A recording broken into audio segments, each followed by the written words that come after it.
Good morning students, so this is Vibha Parekh and today we are going to start a new topic of this particular chapter, surface chemistry, जिसमें कि आज हम almost कह सकते हैं कि इस चैप्टर का एक सेकेंड हाफ या फिर वैसे तो इंडेक्स देखोगे तो आपको लगेगा कि हम सेकेंड हाफ ऑलरेडी बहुत पहले कवर कर चुके हैं, बट नहीं, ऐसा नहीं है। ये जो कोलॉइडल सोल्यूशन का टॉपिक है ये अपने आप में बहुत बड़ा है, बहुत ज़्यादा डिटेल में दिया गया है। इसके बहुत सारे डिफरेंट स्टेप्स हैं जो कि हमें यहाँ पे देखने होंगे, डिफरेंट इसके कई सारे सब टॉपिक्स हैं जो हमें कवर करने होंगे, right. So today we will be basically started talking about the colloidal solutions या फिर कोलॉइड्स के बारे में, क्या इनका बिहेवियर होता है, क्या इनका नेचर होता है, किस तरह के होते हैं, कैरेक्टरिस्टिक्स क्या होती है, किस तरह से वर्क करते हैं, सारी चीजें डिटेल में हम लोग डिस्कस करेंगे इस चैप्टर के अंदर। और स्पेशली आज के लेक्चर में हम लोग पूरा कंप्लीट तो नहीं कर सकते, but we will try to cover the classification of the colloids in with different criterias. Then हम प्रिपरेशन कौन कौन से मेथड्स हो सकते हैं for the colloidal solutions and the purification of colloids, इतना पार्ट जरूर कवर करने की कोशिश करेंगे, okay. And rest of the part I will try to cover in my next class in the next lecture. So let's start with the let's see the content first of all. तो देखो, इतना सब कुछ हम पहले भी cover कर चुके हैं, देख लेते हैं हमने क्या क्या कवर कर लिया। लास्ट क्लास में हमने क्या देखा था, we talked about the enzyme catalyst, characteristics and the mechanism, यानी कि इतना पार्ट ऑलरेडी इस चैप्टर का हम कंप्लीट कर चुके हैं, ठीक है। तो अब हमें कोलॉइड्स क्या होते हैं आज क्लास में वो डिस्कस करना है। क्लासिफिकेशन कैसे कर सकते हैं कोलॉइड्स का, कौन कौन से, देखो क्लासिफिकेशंस भी हम एनसीईआरटी में हमें 3 डिफरेंट क्राइटेरियाज के बेसिस पे कोलॉइड्स का क्लासिफिकेशन बताया है, तो हम उन सबको डिस्कस करेंगे। मैकेनिज्म्स क्या होते हैं, प्रिपरेशन मेथड्स कौन कौन से होते हैं, प्यूरिफिकेशन क्या होता है, प्रॉपर्टीज कौन सी होती है, प्रोटेक्शन किस तरह से कर सकते हैं, ये सब आज हमें आज में मतलब इस क्लास में और आने वाली नेक्स्ट क्लास में डिस्कस करना है, okay. So without any delay, let us start talking about the colloids. देखो, colloids के बारे में हम जाने उससे पहले मैं आपको कुछ वो बताती हूँ जो कि ऑलरेडी आपको पता होगा, कहीं ना कहीं अपनी लोअर क्लासेस में आपने जरूर इस चीज को पढ़ रखा है। देखो, सॉल्यूशंस क्या होते हैं ये तो हम जानते हैं, ठीक है, क्लास 12th में भी आप बहुत बार पढ़ चुके हो, और उससे पहले भी कहीं ना कहीं हम लोग सॉल्यूशंस के बारे में जानते थे, ठीक है। 3 हमारे पास में टर्मिनोलॉजीज आती हैं, एक तो है सॉल्यूशंस, एक है आपके कोलॉइड्स या फिर कोलॉइडल सॉल्यूशंस कह दो, और एक होता है हमारे पास में सस्पेंशन, ठीक है। पहले इनको डिस्कस कर लेते हैं, फिर आगे हम बात करेंगे कोलॉइड्स की। वैसे तो मैं मान के चल रही हूं कि आपको थोड़ा बहुत तो कोलॉइड के बारे में पहले से पता होना चाहिए। देखो, लेट्स से कि मैंने कुछ 3 एक जैसे वेसल्स लिए और उन वेसल्स के अंदर मैंने कोई लिक्विड भर दिया, ठीक है। मैंने मान लेते हैं ये येलो कलर में कोई लिक्विड मैंने इसके अंदर भर दिया, सबके अंदर इक्वल क्वांटिटी में भरा है, किसी में कम या किसी में ज्यादा नहीं। और ये भी मान लो कि ये जो टम्बलर्स मैंने तीनों बनाए ना, ये भी बिल्कुल एक जैसे ही साइज, शेप, वॉल्यूम के सब कुछ बराबर ही है इनके अंदर। अब इनके अंदर मैंने क्या किया, डिफरेंट कंपोनेंट्स डाले, जैसे कि सोल्यूशन के अंदर, इस वाले सोल्यूशन के केस में हम देखेंगे कि हमने कुछ ऐसे पार्टिकल्स डाले जो कि इनके अंदर यूनिफॉर्मली क्या हो गए थे, डिसॉल्व हो गए थे। कोलॉइड्स की अगर हम बात करें तो हम देखते हैं कि ये पार्टिकल्स जो है ना, ये भी आपको यूनिफॉर्म से दिखाई तो दे रहे हैं, पर डिसॉल्व हो गए ऐसी बात तो हम यहाँ पे नहीं कह सकते। यूनिफॉर्म से तो दिख रहे हैं, बट दिख रहे हैं, ये एक्चुअली इतने यूनिफॉर्म है नहीं, ठीक है। और सस्पेंशन में तो खैर यूनिफॉर्मिटी वाली कोई बात ही नहीं है, सबके सब जो पार्टिकल्स हैं जो भी कोई हमने डाले वो नीचे जाके बैठ चुके हैं। ऑब्वियसली देखो, ये जो 3 पार्टिकल्स या 3 तरह के कंपोनेंट्स हैं, वो तीनों में मैंने हालांकि पिंक कलर से शो किया है, बट ये डिफरेंट है क्योंकि सॉल्यूशन के अंदर लिक्विड मैंने एक जैसा लिया है, ठीक है। तो देखो, इसको हम सोल्यूशन कहते हैं, and solution we know is a homogeneous mixture होता है, ठीक है। ये क्या होता है, एक होमोजेनस मिक्सचर होता है। होमोजेनस मिक्सचर्स कौन होते हैं, उस तरह के मिक्सचर्स जिसके अंदर की आप कंपोनेंट्स को, पहली बात इनके अंदर कोई कंपोनेंट्स का कोई प्रपोर्शन नहीं होता, किसी भी प्रपोर्शन में प्रेजेंट हो सकते हैं। और दूसरी बात, होमोजेनस मिक्सचर के अंदर जो कंपोनेंट्स होते हैं ना, वो यूनिफॉर्मली प्रेजेंट होते हैं थ्रू आउट द सॉल्यूशन, यानी इस पूरे के पूरे सॉल्वेंट के अंदर हर जगह, कोई भी जगह जहां पे भी आप टच करोगे वहां पे आपको इक्वल ही कंपोनेंट मिलेगा जैसा कि आपको किसी भी और जगह। एग्जाम्पल की अगर हम बात करें, लेट्स से सॉल्ट सोल्यूशन है ना, पानी के अंदर अगर हम नमक डाल दें तो नमक डालने के बाद आप उसको अच्छे से मिक्स कर लो, तो मिक्स करने के बाद में आपके पास में एक सॉल्ट सोल्यूशन बन जाता है। अब सॉल्ट सोल्यूशन में ऐसा नहीं है कि कहीं पे तो पानी ज्यादा नमकीन है और कहीं पे पानी कम नमकीन है। आप जहां से भी पानी को उठा के डालोगे या जहां से भी पीना स्टार्ट करोगे, ऊपर से लेके नीचे तक आपको बिल्कुल एक ही जैसा टेस्ट मिलेगा। So that we call as the solution, या फिर सिंपली हम उनको कह सकते हैं ट्रू सोल्यूशंस, जहां पे कंपोनेंट्स का इक्वल यूनिफॉर्म डिस्ट्रीब्यूशन होता है थ्रू आउट द लिक्विड। ठीक है, देन अगर हम बात करें कि कोलॉइड्स के केस में क्या होता है, बट उससे पहले मैं सस्पेंशन की बात कर लेती हूँ। अब अगर मान लो कि पानी के अंदर, वो भी पानी था, ये भी पानी है, अब इस पानी के अंदर लेट्स से कि मैं आपसे कहूं कि आप चॉक पाउडर डालो, है ना, चॉक होती है ना जैसे कि बोर्ड पे लिखते हैं, तो उस चॉक को बिल्कुल एकदम क्रश करके पाउडर्ड फॉर्म में लेकर आ जाओ और उस पाउडर्ड फॉर्म को आप इसके अंदर मिक्स करो। अब आप उसको खूब अच्छे से शेक करो। आपको क्या लगता है कि कुछ टाइम बाद क्या होगा? कुछ भी नहीं होगा। ठीक है, वो जो भी चॉक चॉक थी या चॉक पाउडर था, वो बेसिकली पूरा का पूरा पाउडर सेटल डाउन होके नीचे बैठ जाएगा। ठीक है, अंडर द ग्रेविटी वो पूरा का पाउडर नीचे के नीचे आके बैठ जाएगा। ठीक है, तो इस तरह के जो आपके लिक्विड होते हैं, इस तरह के जो मिक्सचर्स होते हैं, हेट्रोजेनस मिक्सचर्स होते हैं ये, and this is an example of a suspension. ठीक है, सस्पेंशन या फिर कह दो हेट्रोजेनस मिक्सचर्स आपके वही तो होते हैं जिनके अंदर आप दो डिफरेंट फेजेस को इजीली देख सको। So yes, it's a heterogeneous mixture, और इस तरह के जो आपके सिस्टम है उनको हम क्या कहेंगे? सस्पेंशन कहेंगे।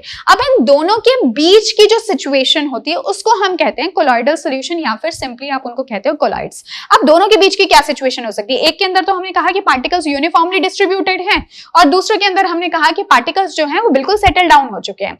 तो बीच की सिचुएशन तो एक ही समझ में आती है कि पार्टिकल्स यूनिफॉर्मली डिस्ट्रीब्यूटेड भी ना हो पूरी तरह से, और वो सेटल डाउन भी ना हो, तो उसी सिचुएशन को हम क्या कहते हैं? कोलॉइडल सॉल्यूशन या फिर कोलॉइड्स कहते हैं। तो इनके केस में आप क्या देखते हो कि इनके मॉलिक्यूल्स जो हैं, इनके कंपोनेंट जो मैंने पिंक कलर के बनाए हैं, they are generally much higher in mass and in their size in comparison to the components present in the true solution. ये साइज में मैं पिंक कलर के मॉलिक्यूल्स की यानी कंपोनेंट्स की बात कर रही हूं, तो ट्रू सॉल्यूशन के कंपोनेंट्स से जनरली देखा गया है कि इनकी साइज जो है वो ज्यादा होगी और मास भी ज्यादा होगा। ठीक है, और इस तरह के सॉल्यूशंस आपको लगते तो हैं कि वो होमोजेनस है, बट एक्चुअली वो हेट्रोजेनस होते हैं, वो इतने यूनिफॉर्मली थ्रू आउट प्रेजेंट नहीं होते हैं। बट एक और बहुत खास बात कि ये सस्पेंशन के पार्टिकल्स की तरह सेटल डाउन भी नहीं होते, हालांकि होते ये हैवी हैं, लेकिन ये सेटल डाउन नहीं होते अंडर द ग्रेविटी। अब ऐसा क्यों होता है? तो इस क्वेश्चन को आपको ध्यान रखना है, आगे आने वाली क्लासेस में आप ये बिल्कुल अच्छे से समझ जाओगे कि इसका रीजन क्या है कि कोई चीज हैवी होने के बाद में भी under the gravity settle down ना हो। But here you can just remember that these are of course these are heterogeneous mixtures। ठीक है, पर ये सस्पेंशन की तरह इनके पार्टिकल्स सेटल डाउन नहीं होंगे। तो ये जो होते हैं, ये वाले आपके सिस्टम्स को हम कहते हैं कोलॉइड्स या फिर कोलॉइडल सॉल्यूशन। ठीक है, तो एक बार इसी चीज को एक बार स्टेटमेंट की फॉर्म में देख लेते हैं, एंड देन फिर मैं आपके साथ और भी कुछ बातें यहाँ पे डिस्कस करूंगी with reference to that of the colloids। ठीक है, जिसमें क्या है? colloids are heterogeneous mixtures, बात कर ही ली, देखो मैंने यहाँ पे लिखा भी है, these are what? These are heterogeneous mixtures consisting of the particles substantially larger than the atoms or ordinary molecules but too small to be visible to see by the unaided eyes। ठीक है, मतलब कि अगर आप अपने आंखों पे कोई स्पेशल टाइप का डिवाइस ना लगा के रखो, तब तक आपको कभी भी ये पार्टिकल्स जो है ना वो दिखाई नहीं देंगे। हालांकि ये लार्जर होते हैं, नॉर्मल साइज के पार्टिकल्स है जो कि ट्रू सॉल्यूशन के अंदर प्रेजेंट होते हैं। ठीक है, कोलॉइडल सॉल्यूशन के अगर मैं आपके सामने कुछ एग्जांपल्स की बात करूं, एग्जाम्पल्स जैसे कि आप मिल्क का एग्जाम्पल ले सकते हो। अब देखो मिल्क जो है ना वो हमें ट्रू सॉल्यूशन जैसा ही तो लगता है, हमें कोई मिल्क में ऐसा तो कुछ दिखता नहीं है कि कोई पार्टिकल्स हैं जो कि इस तरह से रैंडमली मूवमेंट में बैठे हुए हैं, ऐसा कुछ भी नहीं दिखता। हमने दूध को तो रोज ही देखते ही है ना, लेकिन वो हमें ट्रू सॉल्यूशन जैसा दिखता है, but actually it's a heterogeneous mixture. वो एक हेट्रोजेनस मिक्सचर होता है पानी का और प्रोटीन का। अगर मैं आपसे कहूं कि उसके अंदर आपको प्रोटीन और पानी अलग अलग दिखता है क्या दूध के अंदर, तो नहीं दिखता हमें। हालांकि हालांकि एक किसी भी मतलब दूध के अंदर बेसिकली आप कह सकते हो कि उसके अंदर 70 to 80% सिर्फ पानी ही होता है और बाकी का जो 20% है वो होता है प्रोटीन। तो प्रोटीन और पानी एक दूसरे के साथ में इस तरह से कुछ बॉन्डिंग में होते हैं जिसकी वजह से हमें कभी ये नहीं पता चल पाता कि that actually it's a heterogeneous mixture. हमें दो फेजेस उसकी अलग अलग नहीं दिखाई देती, बट अगर आप उनको स्पेशली एडेड आइज से देखोगे, कोई डिवाइस लगा के देखोगे, तो आपको वो अलग से मॉलिक्यूल्स प्रोटीन के दिख जाएंगे। Because we know that proteins क्या है, ये तो एक ऑर्गेनिक मॉलिक्यूल है और पानी इज ऑफ कोर्स पोलर, तो उनकी सॉल्युबिलिटी तो आपस में हो नहीं सकती। तो फिर क्या फीचर होता है जिसकी वजह से ये स्पेशल कैरेक्टरिस्टिक्स इसको मिलती हैं, आगे डिस्कस करेंगे। इसी तरह से अगर हम बात करें ब्लड की, ठीक है, तो ब्लड भी आपका क्या है, इसी का एक कॉमन एग्जांपल है। तो देखो एक कोलॉइड के बारे में और एक चीज जो हमारे लिए इंपॉर्टेंट है वो ये कि जिस तरह से जो आपके ट्रू सॉल्यूशंस होते थे ना, ये सॉल्यूशंस या फिर इन्हीं को ट्रू सॉल्यूशंस कह दो, तो ये किस किस से मिलके बनते थे, ये जो मैंने येलो कलर में दिखाया है इसको हम बोलेंगे सॉल्वेंट, और सॉल्वेंट के अंदर हम सॉल्यूट डालते थे और हम कहते थे कि solute plus solvent is equal to solution. तो सॉल्यूट और सॉल्वेंट मिलके क्या बनाएंगे, सॉल्यूशन। इसी तरह से यहां पे हम क्या कहते हैं, dispersed phase plus dispersion medium। ठीक है, अब आपको ये लग रहा होगा कि मैंने पता नहीं क्या बोल दिया, लेकिन ये कुछ भी डिफरेंट नहीं है, ये सेम वैसा ही है जैसा कि हम लोग सॉल्यूशंस के अंदर देखते हैं। जैसे सॉल्यूशंस के अंदर सॉल्यूट होते थे, वो चीज जो कि कम क्वांटिटी में होती थी और जिनको सॉल्वेंट में डाला जाता था, है ना। तो बिल्कुल उसी तरह से जैसे ट्रू सॉल्यूशंस में सॉल्यूट होते थे, कोलॉइड्स के अंदर यही होते हैं डिस्पर्स्ड फेज। और डिस्पर्जन मीडियम वो होता है जिसके अंदर इस डिस्पर्स्ड फेज को डाल के कोलॉइड्स को प्रिपेयर किया जाता है। So it is, you can say it is analogous to that of the solvent and it is analogous to that of the solute। ठीक है, हम कह सकते हैं, हालांकि this is for the colloids, और ये किसकी बात कर रहे हैं, एक हेटेरोजेनस मिक्सचर की, जबकि जो सॉल्यूट और सॉल्वेंट तो दोनों तो आपस में मिलकर क्या बनाते थे, एक होमोजेनस सॉल्यूशन बनाते थे। तो चीजें हैं तो अलग अलग, बट एनालॉगस आप कह सकते हो, एक दूसरे से मिलते जुलते से हैं। ठीक है, उसके अलावा एक और बहुत ही ज्यादा इंपॉर्टेंट चीज जो आपको ध्यान रखनी है वो है साइज। मैंने आपको थोड़ी देर पहले बताया था कि इनके जो पार्टिकल्स हैं, ये जो पिंक कलर के पार्टिकल्स हैं, वो यहाँ पे जो होमोजेनस सॉल्यूशन बनाने वाले सॉल्यूट के पार्टिकल्स हैं उनसे साइज में, वेट में ज्यादा होते हैं। ठीक है, तो हम कैसे डिफाइन करेंगे, देखो यहाँ पे ऑब्वियसली ये इनसे भी ज्यादा होंगे तभी तो यहाँ पे सेटल डाउन हो गए अंडर द ग्रेविटी, राइट।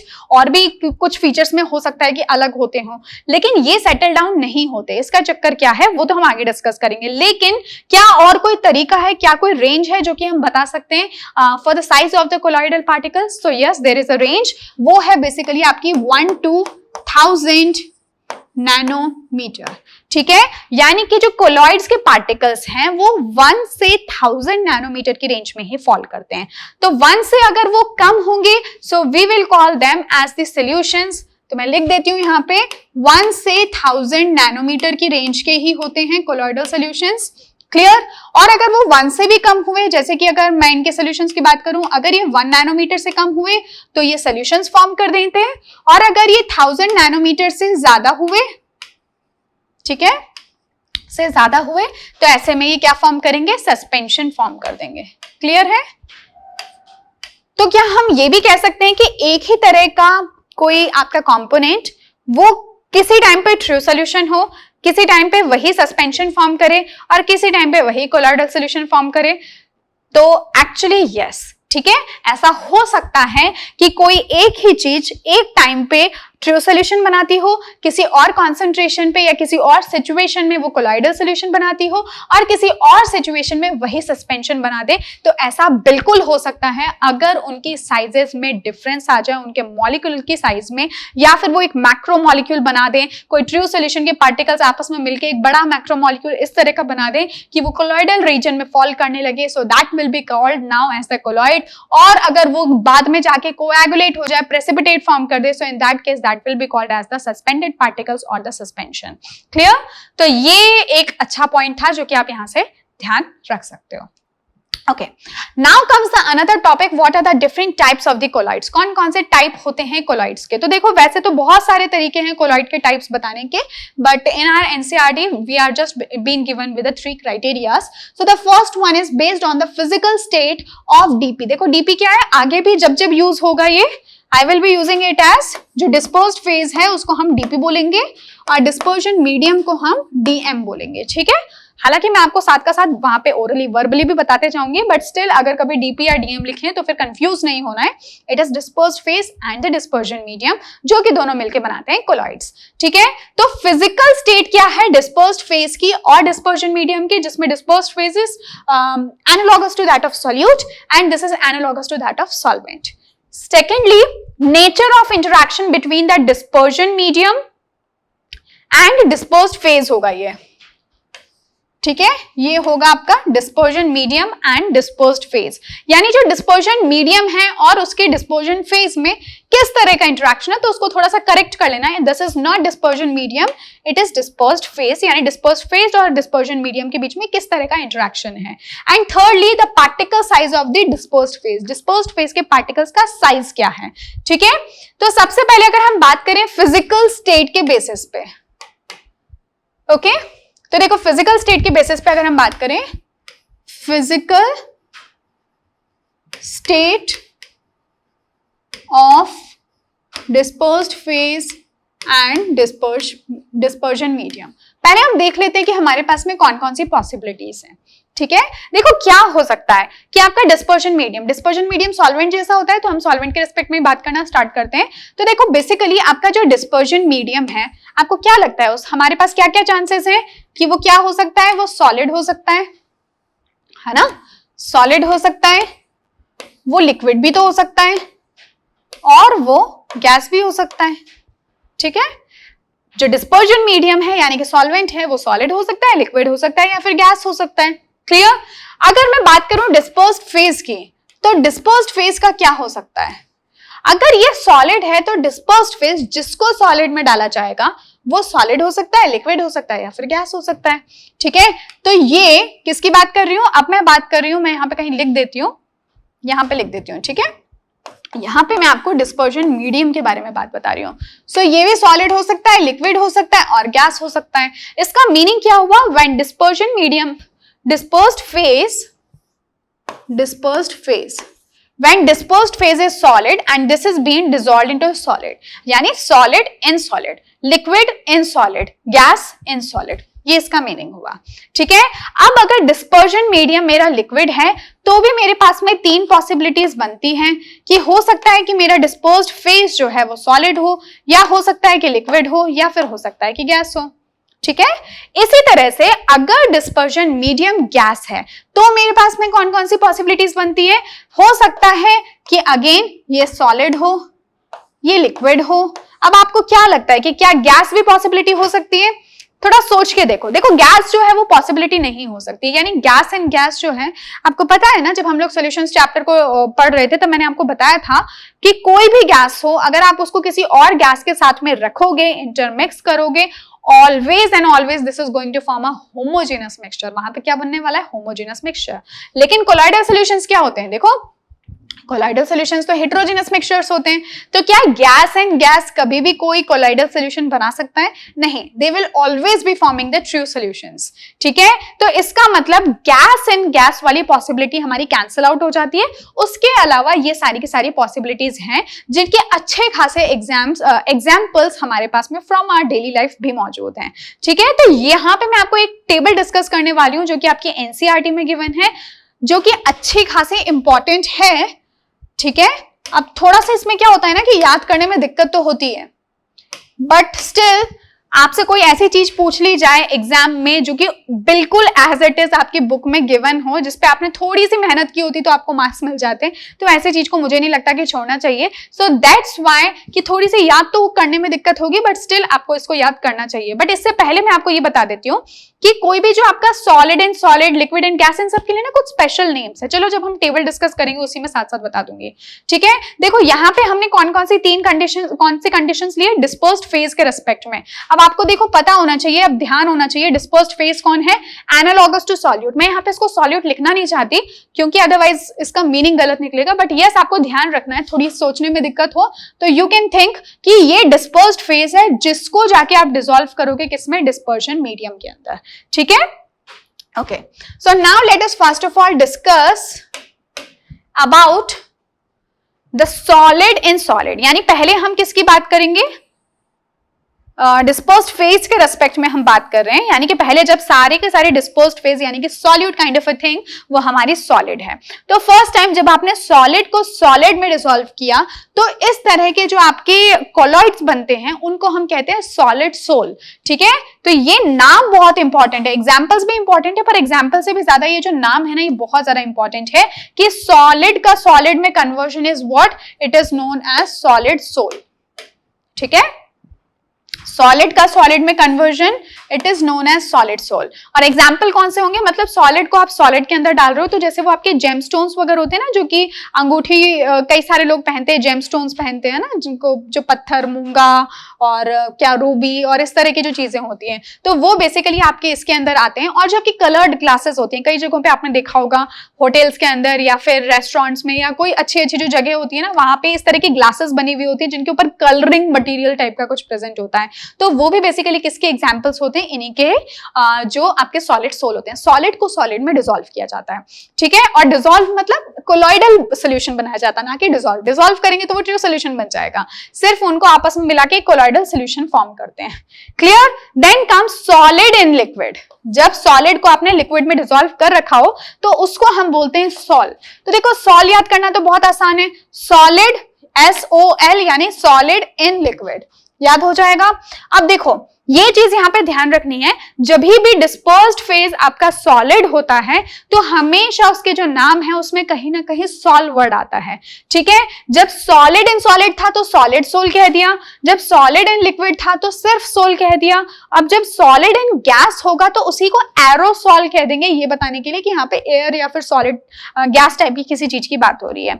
ठीक है, लेकिन अच्छी इंपॉर्टेंट बात यह है कि तीनों ही केसेस में हम कहीं ना कहीं सॉल को यूज करते हैं when we are having the dispersed phase as the solid।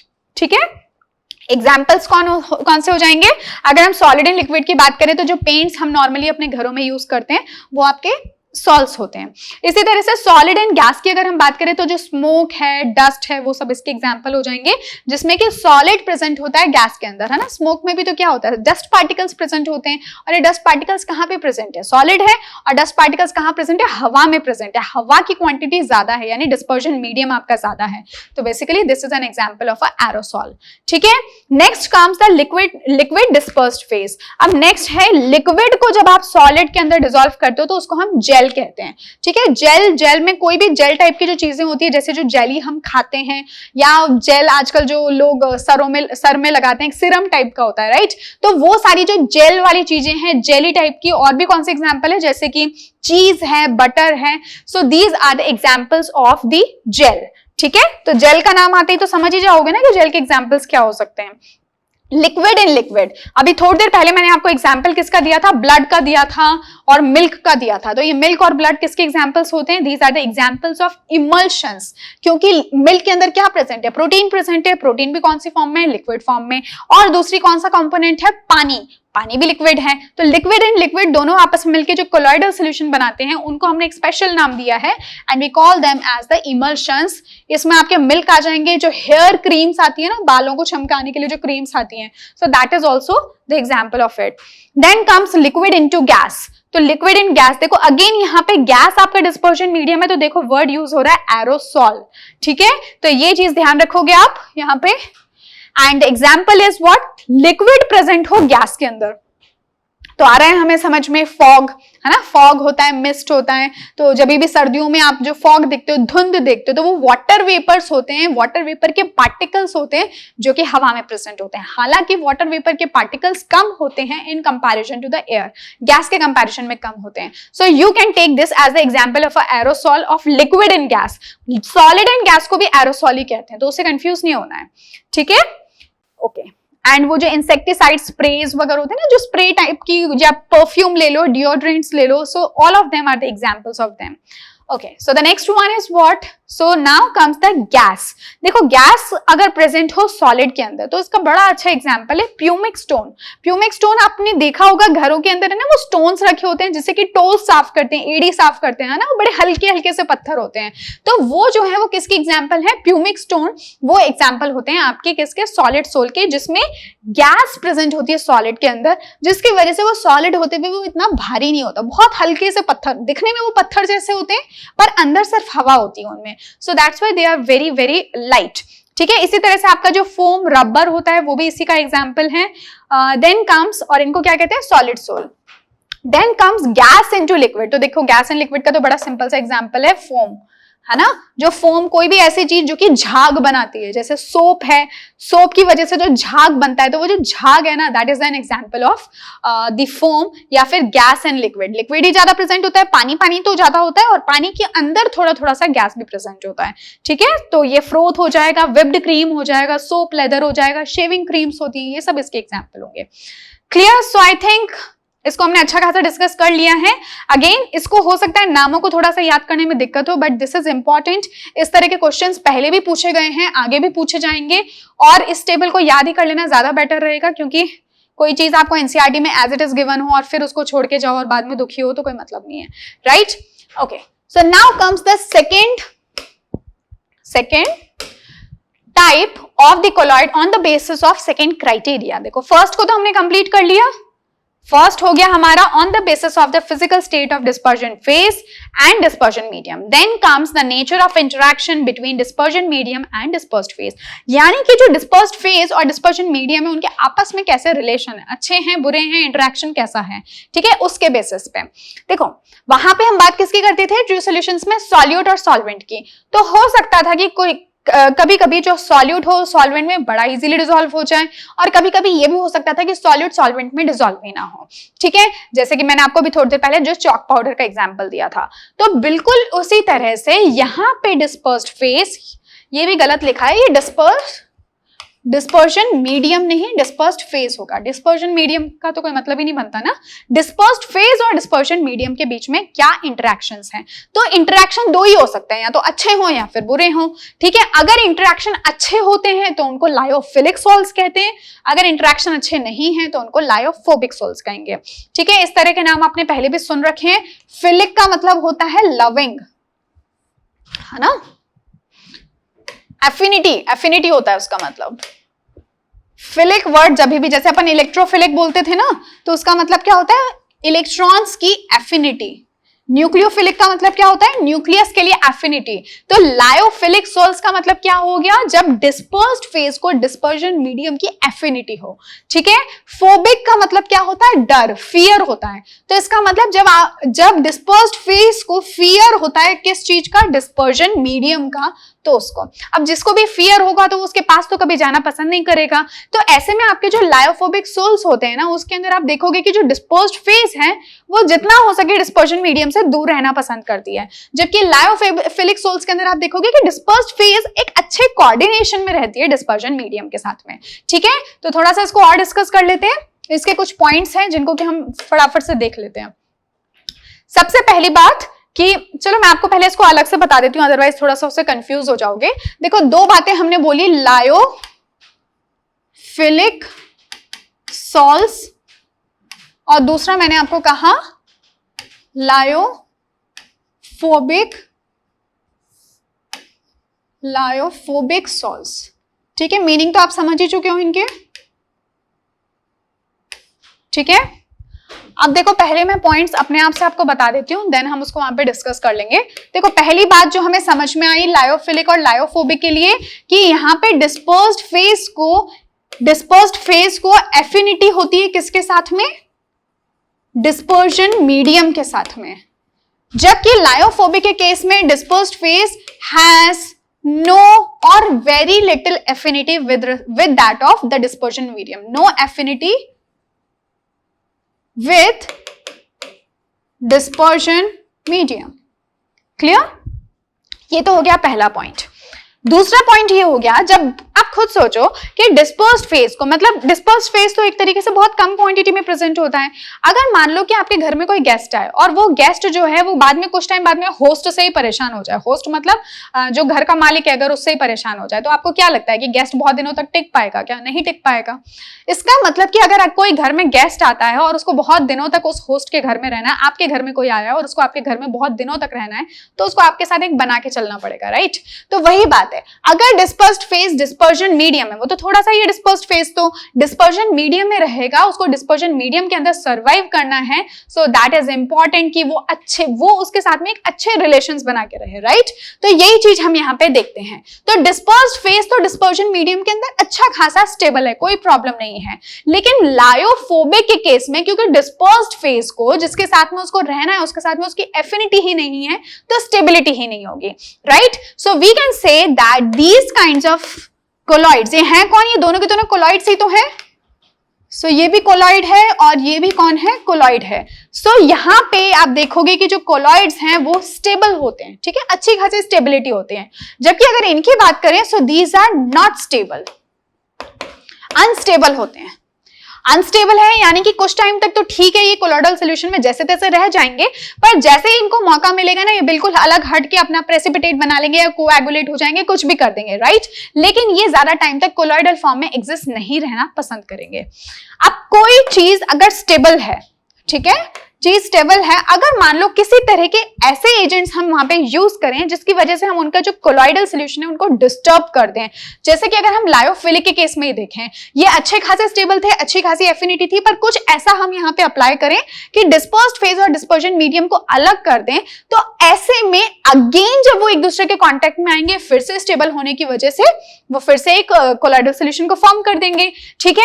तो हम क्या कह सकते हैं कि इस तरह के colloidal solutions they are also reversible in nature, ये रिवर्सिबल नेचर के होते हैं। और talking of the lyophobic sols, lyophobic sols जो होते हैं, क्योंकि ऑलरेडी इनकी एफिनिटी नहीं थी, कुछ अगर हम इस तरह के एजेंट्स वहां पे डालते हैं जिसकी वजह से डिस्पर्स्ड फेज और डिस्पर्जन मीडियम एक दूसरे से अलग अलग हो जाएं या फिर प्रेसिपिटेट आउट हो जाए, कुछ भी हो जाए, तो ऐसे में कभी भी डिस्पर्स्ड फेज ये नहीं चाहेगा कि वो डिस्पर्जन मीडियम के कांटेक्ट में आए, ठीक है? अगर किसी तरह से इनका कोएगुलेशन हो गया तो अगेन आप रिवर्ट बैक नहीं कर सकते, आप उससे अगेन एक कोलॉइडल सॉल्यूशन नहीं बना सकते। जबरदस्ती अगर आपने कोई ना कोई एजेंट डाल के बना भी दिया इनको कोलॉइडल सॉल्यूशन, बट एक बार कोएगुलेट होने के बाद में फर्दर इनसे फिर से कोलॉइडल सॉल्यूशन प्रिपेयर नहीं किया जा सकता, ठीक है? So these are of irreversible nature. ये कैसे होते हैं? इररिवर्सिबल नेचर के होते हैं, ठीक है? अब इसके तो कुछ कुछ एग्जांपल्स आते हैं कि इनके क्या एग्जांपल हैं, इनके क्या एग्जांपल हैं। तो देखो एग्जांपल इसके कौन से हो सकते हैं जो जनरली नेचर में आपके कोलॉइडल्स मतलब आप कह सकते हो कोलॉइड्स प्रेजेंट होते हैं, जैसे कि बायो में जब आप पॉलीमर्स डिस्कस कर रहे थे तो बायो पॉलीमर्स जो भी आपने देखे थे, जैसे कि स्टार्च हो गया, सेलुलोज हो गया, गम हो गया, जिलेटिन हो गया, रेजिन हो गया, तो इस तरह के एग्जांपल्स आपके लायोफिलिक के केस में आते हैं, ठीक है? सो एग्जाम्पल के लिए जैसे कि गम, वही जो मैंने आपको बताए, ठीक है, इस तरह के एग्जांपल्स आपके यहाँ पे आ जाएंगे। And talking of lyophobic sols, तो यहाँ पे जैसे आपके सल्फाइड ओर्स होते हैं ना, ठीक है, जब आगे आप जाके पढ़ोगे मेटलर्जी चैप्टर, तो उस मेटलर्जी चैप्टर में हमने सल्फाइड ओर्स को काफी अच्छे से डिस्कस किया है, concentration of the sulphide ore, जहां पे हमने एक प्रोसेस को डिस्कस किया है, फ्रोथ फ्लोटेशन प्रोसेस, ठीक है? फ्रोथ फ्लोटेशन प्रोसेस क्या होता है? फ्रोथ फ्लोटेशन प्रोसेस वैसे तो हम वहां पे अच्छे से डिटेल में डिस्कस करेंगे, बट स्टिल मैं आपको थोड़ा सा एक हिंट दे देती हूँ कि इसमें होता क्या है कि बेसिकली जो सल्फाइड ओर्स होते हैं ना, वो ये ओर्स के अंदर से आपको कुछ मेटल्स को निकालना होता है जो कि सल्फाइड के फॉर्म में प्रेजेंट होता है, लेकिन हम उसको एक प्राइमरी स्टेप करते हैं कॉन्सेंट्रेट करने का। तो कॉन्सेंट्रेट करने के लिए हम चाहते हैं कि जो भी वहां पे कुछ बेसिक इंप्योरिटीज प्रेजेंट है, उन इंप्योरिटीज को हम हटा के काफी हद तक सल्फाइड को मतलब साफ करके निकाल लें। तो ऐसे में हमें क्या करना होता है कि पानी के अंदर तो सल्फाइड ओर्स डिसॉल्व होते नहीं है, तो ऐसे में हम वहां पे पाइन ऑयल यूज करते हैं या फिर हम वहां पे फ्रोदिंग एजेंट्स को यूज करते हैं। तो फ्रोदिंग एजेंट क्या करेंगे? फ्रोथ क्रिएट करेंगे, यानी फोम बनाएंगे, झाग बनाएंगे। अब पाइन ऑयल क्या करता है कि वो सल्फाइड ओर को चारों तरफ से एक शील्ड बना लेता है, उसके ऊपर एब्जॉर्ब हो जाता है। तो जो पाइन ऑयल है, क्योंकि उसकी डेंसिटी पानी से कम होती है, तो वो कहां पे आ जाएगा? ऊपर आ जाएगा। और साथ ही साथ में फ्रोदिंग एजेंट हमने डाला था जिसको कि हम बहुत जोर जोर से जब शेक करते हैं तो वहां पे फोम्स क्रिएट हो जाते हैं। तो उस फोम पर ये पाइन ऑयल की कम डेंसिटी में जो सल्फाइड और का एक मॉलिक्यूल प्रेजेंट है, तो वो भी बेसिकली उस फ्रोथ में आ जाएगा और फिर उस फ्रोथ को हम लोग सेपरेट आउट कर लेते हैं। So this is the whole idea of froth flotation process. पर यहाँ पे हम सल्फाइड ओर्स को यूज कर रहे हैं जो कि लायोफोबिक है, तभी तो हमें फ्रोथिंग एजेंट्स को यूज करना पड़ा। So this is the basic idea, that's why we are giving it as an example of a lyophobic sols. ठीक है, तो आई थिंक आपको ये समझ में आ गया होगा। एक बार फटाफट से इसको यहाँ पे डिस्कस कर लेते हैं। जो मैंने आपको पॉइंट्स बताए ये बिल्कुल वही पॉइंट्स हैं, तो इनको एक बार फटाफट से देख लेते हैं। So they can be prepared easily by directly mixing with the liquid. देखो इनको डायरेक्टली अगर आप मिक्स करोगे ना लायोफिलिक को, तो भी ये कोलॉइडल सॉल्यूशन बना देंगे। क्यों? क्योंकि ये देखो स्टेबल है ना, इनकी एफिनिटी बहुत अच्छी है। जिनकी एफिनिटी अच्छी होती है उन पे तो ज्यादा मेहनत नहीं करनी पड़ती है ना, तो इसीलिए तो जैसे ही आप इन दोनों को आपस में मिक्स करोगे ये अपने आप से चुपचाप कोलॉइडल सॉल्यूशन को बना लेंगे। लेकिन लायोफोबिक के केस में यहाँ पे can not be prepared directly by can not be, क्या लिखा है, can not be prepared directly, can be prepared by the special methods only. Simply सीधे सीधे तरीके से तो आप इनको प्रिपेयर नहीं कर सकते। तो प्रिपेयर करने के लिए आपको कुछ ना कुछ उनके अंदर है ना खुरापात करनी पड़ेगी, कुछ ऐसे एजेंट्स डालने पड़ेंगे, स्टेबलाइजिंग एजेंट जिनको कहते हैं। ये जो इन्होंने लिखा है ना यहाँ पे, कुछ डिफरेंट मेथड्स अप्लाई करने पड़ेंगे, तो ये बेसिकली बात कर रहे हैं स्टेबलाइजिंग एजेंट्स की। तो हमें यहाँ पे क्या करना होता है, स्टेबलाइजिंग एजेंट्स को डालना होता है ताकि वो उनको स्टेबलाइज करके रख सके और ये आपका कोलॉइड टूटे ना। ठीक है, देन दूसरी बात, दे आर क्वाइट स्टेबल, ये स्टेबल होते हैं and can not be easily precipitated, जबकि ये इतने स्टेबल नहीं होते। बहुत इजीली, कभी कभी तो आपने हल्का सा एक कोई दूसरा इलेक्ट्रोलाइट डाल दिया, उसमें कोएगुलेट हो जाएंगे या फिर प्रेसिपिटेट हो जाएंगे। आपने थोड़ा सा टेम्परेचर बढ़ा दिया तो उसके अंदर प्रेसिपिटेट हो जाएंगे। मतलब इनको बहाने चाहिए होते हैं कुल मिला के कोलॉइड को तोड़ने के। ठीक है, तो ये इजीली प्रेसिपिटेट आउट हो जाते हैं। Then coming on to the third point, ये कैसे होते हैं, रिवर्सिबल नेचर के होते हैं। किसी वजह से अगर ये डिस्पर्स्ड फेज और डिस्पर्जन मीडियम अलग हो भी गए तो अगेन जैसे ही कांटेक्ट में आएंगे फिर से कोलॉइडल सॉल्यूशन बना लेंगे। लेकिन ये इरिवर्सिबल नेचर के होते हैं। एक बार अगर डिस्पर्स्ड फेज डिस्पर्जन मीडियम अलग हो गए, कोएगुलेशन हो गया, तो फर्दर आप इनसे कोलॉइडल सॉल्यूशन नहीं बना सकते। There surface tension is lower than dispersion medium. ठीक है, इनका जो सरफेस टेंशन होता है वो भी डिस्पर्जन मीडियम से कैसा होगा, कम होगा। जबकि यहाँ पे their surface tension is near by same as that of the dispersion medium. ठीक है, तो यहाँ पे ऑलमोस्ट सिमिलर सा होता है, जबकि यहाँ पे कम होता है। और एग्जाम्पल्स मैंने आपको ऑलरेडी यहाँ पे बता दिए। Clear? Okay, so now the third criteria, colloids on the basis of the particle size of dispersed phase, कि जो आपके dispersed phase हैं उनका क्या particle size है उसके बेसिस पे। तो इसको भी मैं आपको एक बार पहले समझा देती हूँ, फिर हम इनको डिस्कस कर लेंगे। ठीक है, तो फर्स्ट तो आपके होते हैं जैसे कि मल्टी मॉलिक्यूलर, ये आपका आई थिंक थर्ड, हाँ थर्ड ही है ना। ओके, मल्टी मॉलिक्यूलर हो सकता है, मैक्रो मॉलिक्यूलर हो सकता है, और क्या हो सकता है, और तीसरे होते हैं हमारे एसोसिएटेड कोलॉइड्स।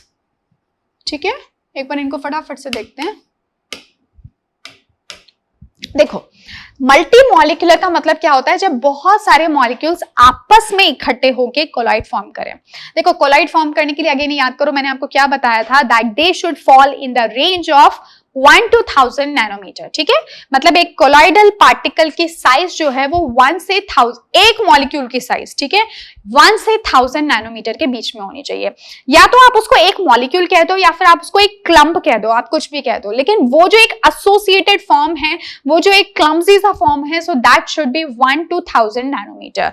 ठीक है, अब अगर कई बार क्या होता है कि आपके खुद के जो मॉलिक्यूल्स होते हैं ना बड़े छोटे छोटे से होते हैं, तो ऐसे में तो वो कभी भी 1 से 1000 नैनोमीटर तो अच्छी खासी बड़ी रेंज होती है एक पार्टिकल के हिसाब से अगर आप सोचो तो ऐसे में बहुत सारे मॉलिक्यूल्स अगर किसी भी चक्कर में या किसी भी तरीके से अगर एग्रीगेट हो जाते हैं, एक दूसरे के पास में आ जाते हैं, क्लम्प्स फॉर्म कर देते हैं, और वो क्लम्प अगर आपका 1 से 1000 नैनोमीटर की रेंज में आता है तो भी हमारा पर्पस तो सॉल्व हो ही गया।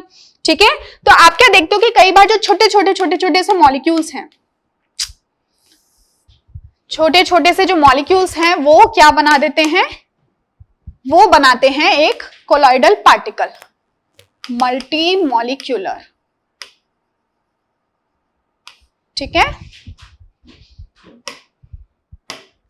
ओके तो हमने क्या कहा कि कई बार छोटे छोटे से पार्टिकल्स जो हैं वो एक दूसरे के साथ में मिलकर, अकेले तो वो बहुत छोटे हैं, लेकिन जब वो सब एक दूसरे के साथ मिल जाते हैं, क्लम्प टाइप का बना लेते हैं, then we see that this clump is basically falls in the range of 1 to 1000 nanometer.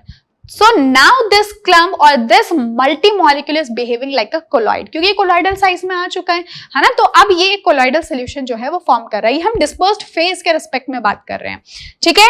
Then coming on the macromolecular part, देखो मैक्रोमोलिक्यूल्स आपको समझ में आ रहा है। मैक्रोमोलिक्यूल याद करो, अभी ये वर्ड हमने यूज किया था एंजाइम कैटालिसिस में, एंजाइम्स को हम मैक्रोमोलिक्यूल्स कहते थे, यानी ऐसे मॉलिक्यूल्स जो कि बहुत बड़े हैं साइज में, ठीक है। तो यानी कि खुद ही मॉलिक्यूल एक साइज में इतना बड़ा है कि वो खुद मॉलिक्यूल, अकेला मॉलिक्यूल जो है वही 1 से 1000 नैनोमीटर की साइज में आता है। तो ये हमारे डिस्पर्स्ड फेज की साइज हो गई, ठीक है, कोई दिक्कत ही नहीं है इसमें। तो अब एसोसिएटेड कोलॉइड्स क्या होते हैं? देखो एसोसिएटेड कोलॉइड्स आपके वो डिस्पर्स्ड फेज होते हैं जो अगर कम कॉन्सेंट्रेशन पे प्रेजेंट हो डिस्पर्जन मीडियम में, तो वो दे behave like a true solution, ठीक है।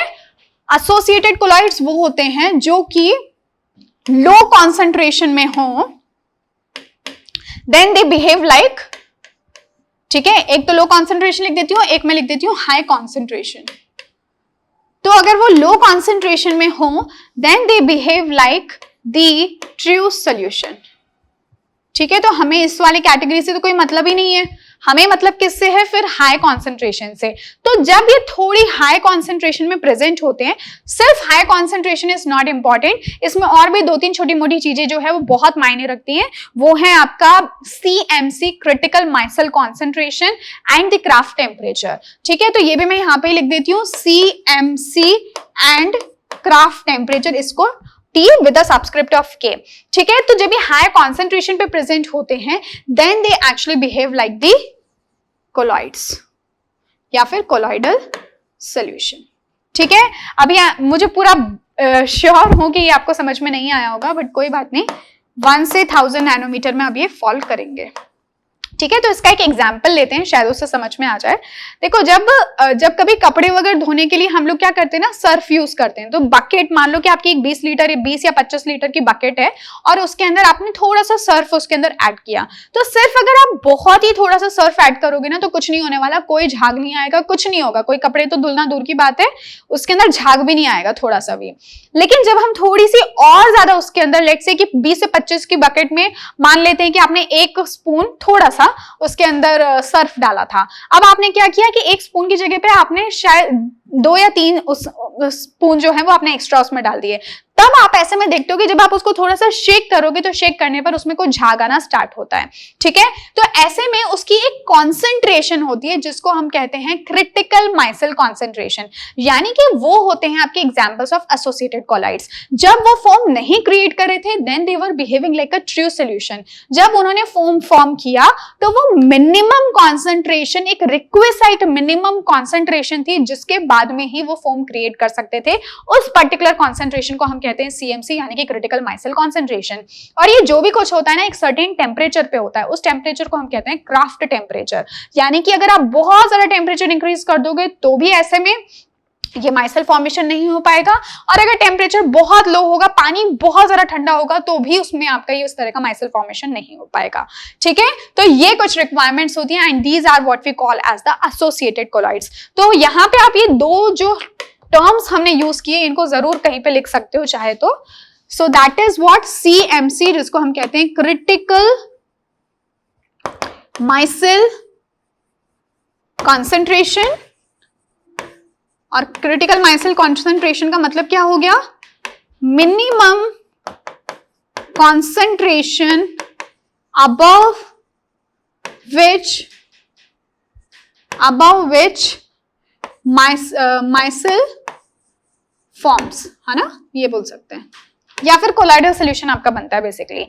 और जो दूसरा है craft temperature, so this is the minimum temperature above which micelle forms, clear, ठीक है। तो ये हो गया हमारा क्राफ्ट टेम्परेचर और सीएमसी। सो आई थिंक इतना पार्ट आपको समझ में आ चुका है। तो अब हम इनके एग्जांपल्स भी देख लेते हैं और इन्हीं पॉइंट्स को एक बार और डिस्कस कर लेते हैं यहाँ पे कि यहाँ कुछ और एक्स्ट्रा तो नहीं दिया हुआ।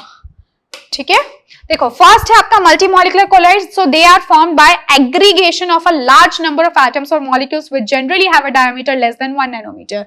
वो मॉलिक्यूल जिनका खुद का डायमीटर बहुत कम था, 1 नैनोमीटर से भी कम था, जो कि कोलॉइडल की रेंज में ही नहीं आते थे, वो जब एक एग्रीगेट फॉर्म करते हैं, so they form the multi molecular colloids. यहाँ पे these are the molecules of large size, ये अपने आप में ही अच्छे खासे बड़े होते हैं, तो कोई दिक्कत ही नहीं है। And they are formed by the aggregation of a large number of ions in concentrated solution. ठीक है, ये आयंस के एग्रीगेशन से बनते हैं और वो आयंस कब बनेंगे आपके, इस पर्टिकुलर कॉन्सेंट्रेशन पे।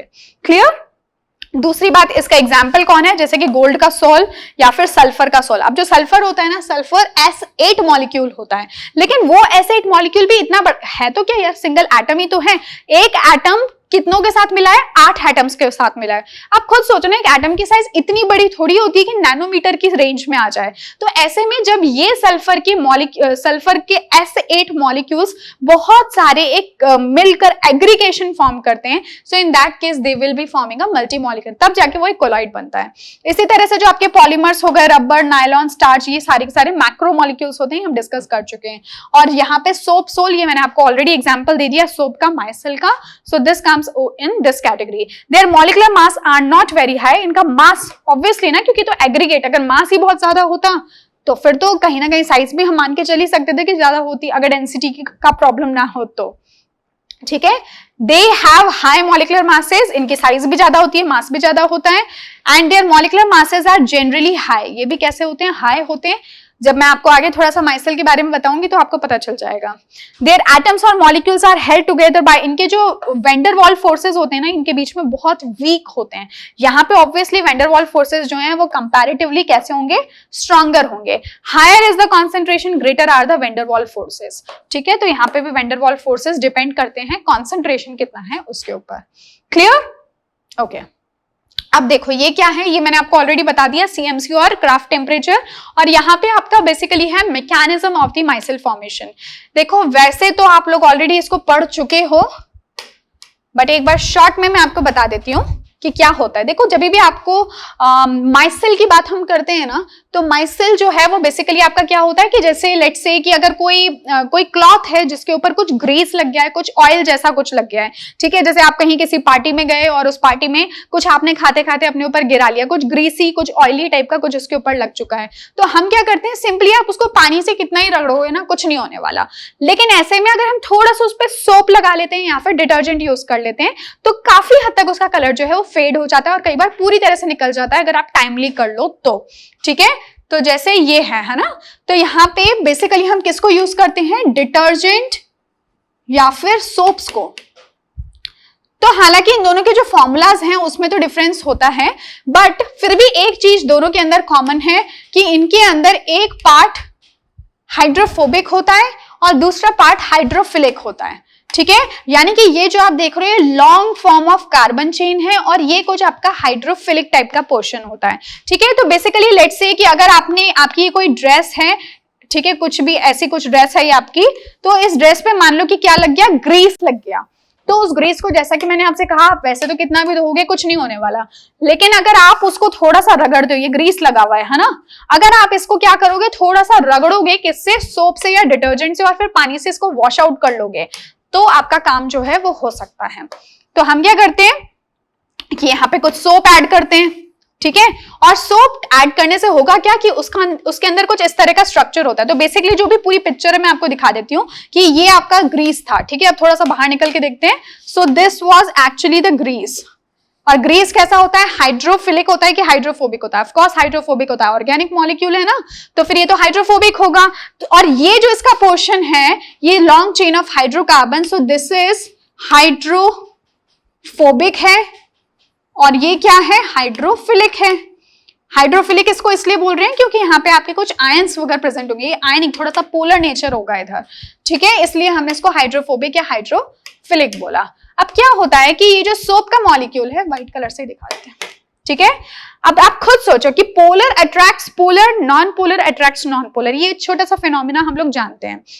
अगर ये नॉन पोलर नेचर का है तो ये इसको अपनी तरफ अट्रैक्ट करेगा कि इसको करेगा? अभी जैसे सोप तो आप ऊपर से डालोगे ना, तो आपके पास तो दोनों पॉसिबिलिटी है कि मॉलिक्यूल या तो इस पार्ट को एफिनेट करे या फिर उसके लिए करे। तो यहां पे होगा ये कि जो नॉन पोलर रीजन है, यानी कि ये इस तरह से जो सोप के या डिटर्जेंट के मॉलिक्यूल्स हैं इसको चारों तरफ से घेर लेंगे। ठीक है, कुछ इस तरह से आप देखोगे कि चारों तरफ से क्या हुआ, सोप ने या जो डिटर्जेंट का मॉलिक्यूल था आपका उसने इसको घेर लिया। क्लियर? अब इसको घेरने से क्या हुआ, इससे क्या हमारा पर्पस सॉल्व हो गया? नहीं हुआ। पहली बात तो ये जो फॉर्म है ये एक कोलॉइडल रेंज में आती है, इसका मॉलिक्यूलर मास ज्यादा है, इसकी मॉलिक्यूलर साइज ज्यादा है। मॉलिक्यूलर साइज इसकी ऑलमोस्ट इतनी है कि वो आपकी 1 से 1000 नैनोमीटर के बीच में फॉल कर सके। और ये जो पूरा मॉलिक्यूल बनके तैयार हुआ है ना, एक तरीके से एग्रीगेशन, इसी को हम क्या कहते हैं, माइसेल कहते हैं। और इसकी रेंज कितनी है, 1 से 1000 नैनोमीटर। तो क्या हम अब इसको कोलॉइड कह सकते हैं? अब क्योंकि एसोसिएट होके बना हुआ है, सो इसलिए हमने इसको नाम दे दिया एसोसिएटेड कोलॉइड। ठीक है, तो ये क्या बन गया आपका, थोड़े से इसके मैं वो बता देती हूँ आपको, बाउंड्री। तो ये बाउंड्री कुछ इसकी इस तरह से हो जाएगी, कुछ इस तरह से बाउंड्री हम इसकी देख सकते हैं। So this as a whole is what, it is a associated colloid जिसकी रेंज होगी 1 से 1000 नैनोमीटर के बीच में। लेकिन इससे मेरा पर्पस नहीं सॉल्व हुआ है ना। जो शर्ट पे जो दाग लगा था उसको उसने कवर तो कर लिया, लेकिन उसका अब करें क्या? अब तो खुद माइसेल भी वहां पे आके चिपक गया। तो आप खुद सोचो, जब आप कपड़े धोते हो तो ऐसा थोड़ी कि सर्फ लगा के छोड़ देते हो, उसके बाद में क्या करते हो, उसको अच्छे से वॉश करते हो, उसको अच्छे से रब करते हो पानी से। अगर आप पानी से रब नहीं करोगे तो इसका कोई इतना फायदा है नहीं। तो हम क्या करते हैं, इसको अच्छे से वॉश आउट करते हैं, वॉश आउट विथ वाटर।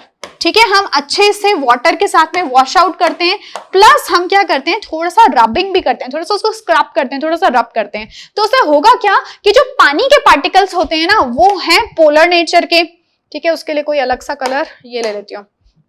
तो ये कैसे होते हैं, पोलर नेचर के होते हैं। तो यहाँ पे आपके पानी के भी मॉलिक्यूल सब आके बैठ गए कुछ इस तरह से। ठीक है, मतलब स्ट्रक्चर जो है वो अब और बड़ा सा होता हुआ हमें दिख रहा है, कुछ इस तरह से चारों तरफ से ये भी घेर लेगा। और जैसे ही हम उसको थोड़ा सा रब करेंगे तो ये जो पानी के मॉलिक्यूल्स हैं ये तो देखो हाइड्रोफोबिक पोर्शन ही है ना, हाइड्रोफिलिक पोर्शन ही है, ये हमने देखा था।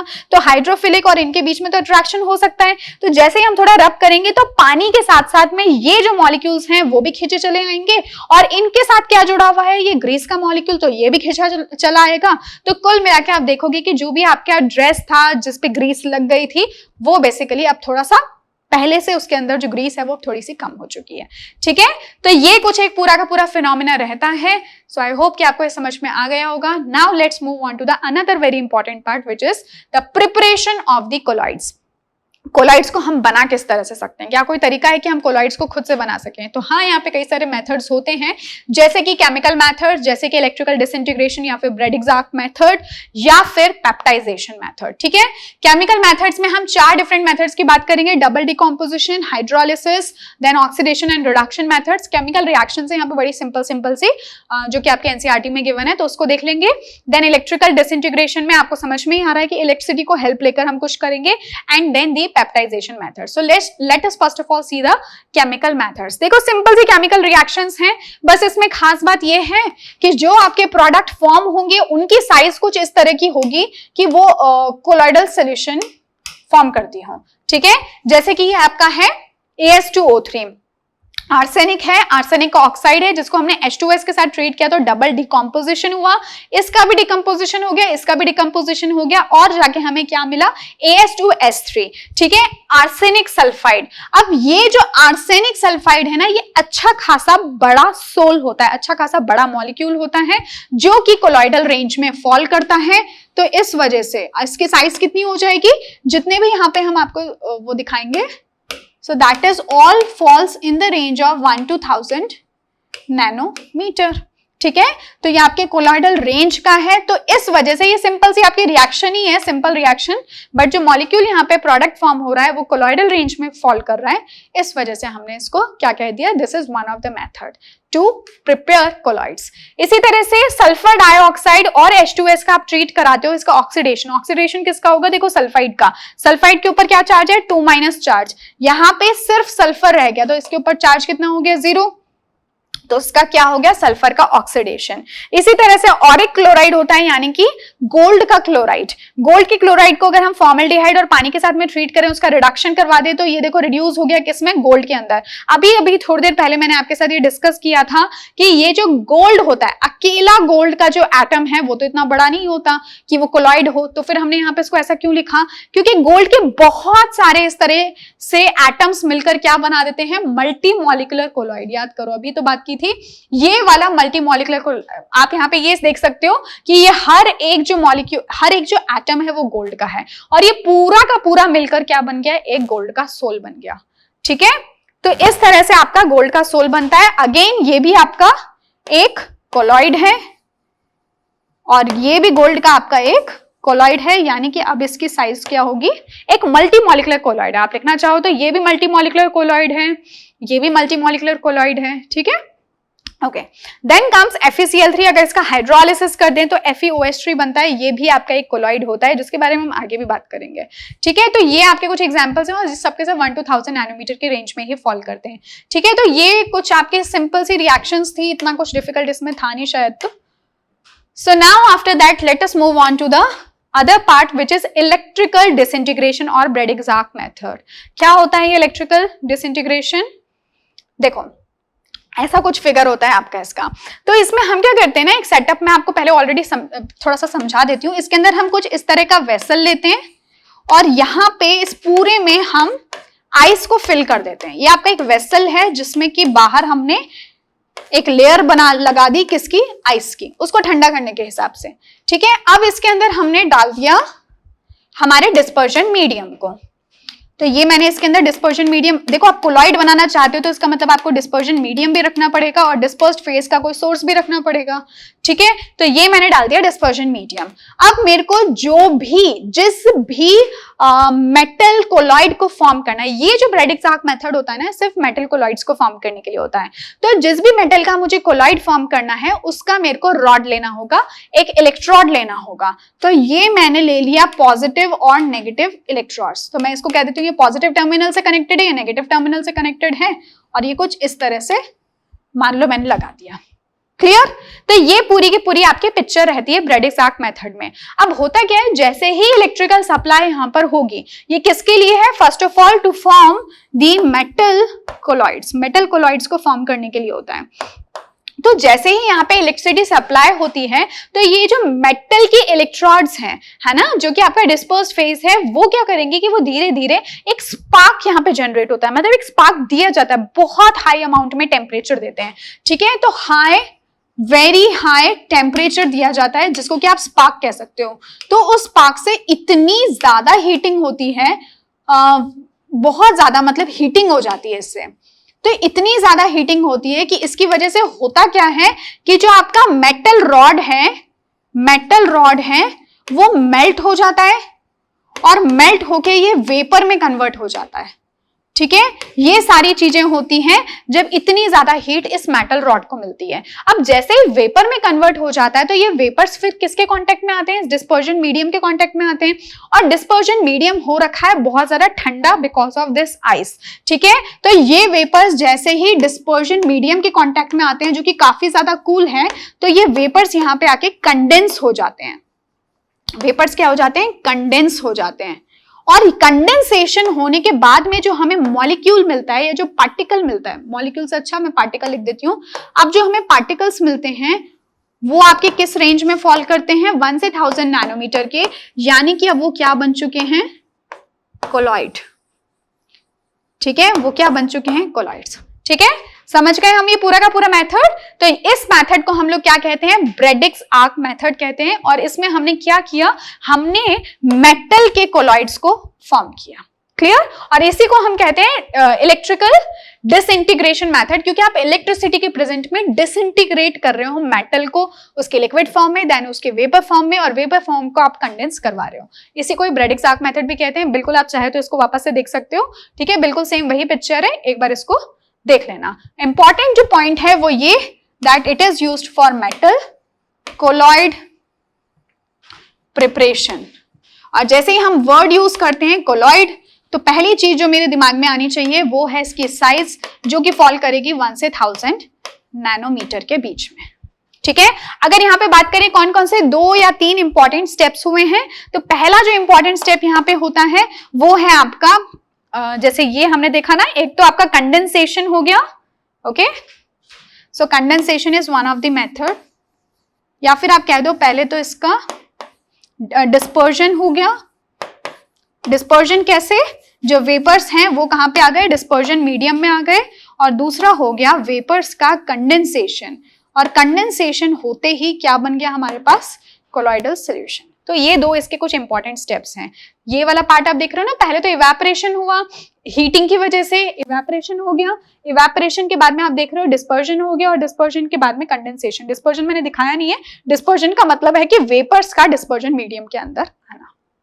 ठीक है, so the next we have is the peptization. देखो पेप्टाइजेशन क्या होता है, पेप्टाइड का फॉर्मेशन पेप्टाइजेशन होगा, प्रेसिपिटेट का फॉर्मेशन आपका पेप्टाइजेशन होगा। तो यहाँ पे हम करते क्या है, यहाँ पे हम फ्रेशली प्रिपेयर्ड जो है ना कोई प्रेसिपिटेट लेते हैं। जैसे यहाँ पे आपको बता देती हूँ कि कोई हम लोग क्या लेंगे, कोई प्रेसिपिटेट लेंगे। जैसे ये है मेरे पास में एक वेसल, ठीक है, इस वेसल में मैं मान लेती हूँ कि नीचे ही नीचे क्या प्रेजेंट है, कोई प्रेसिपिटेट मेरे पास बना।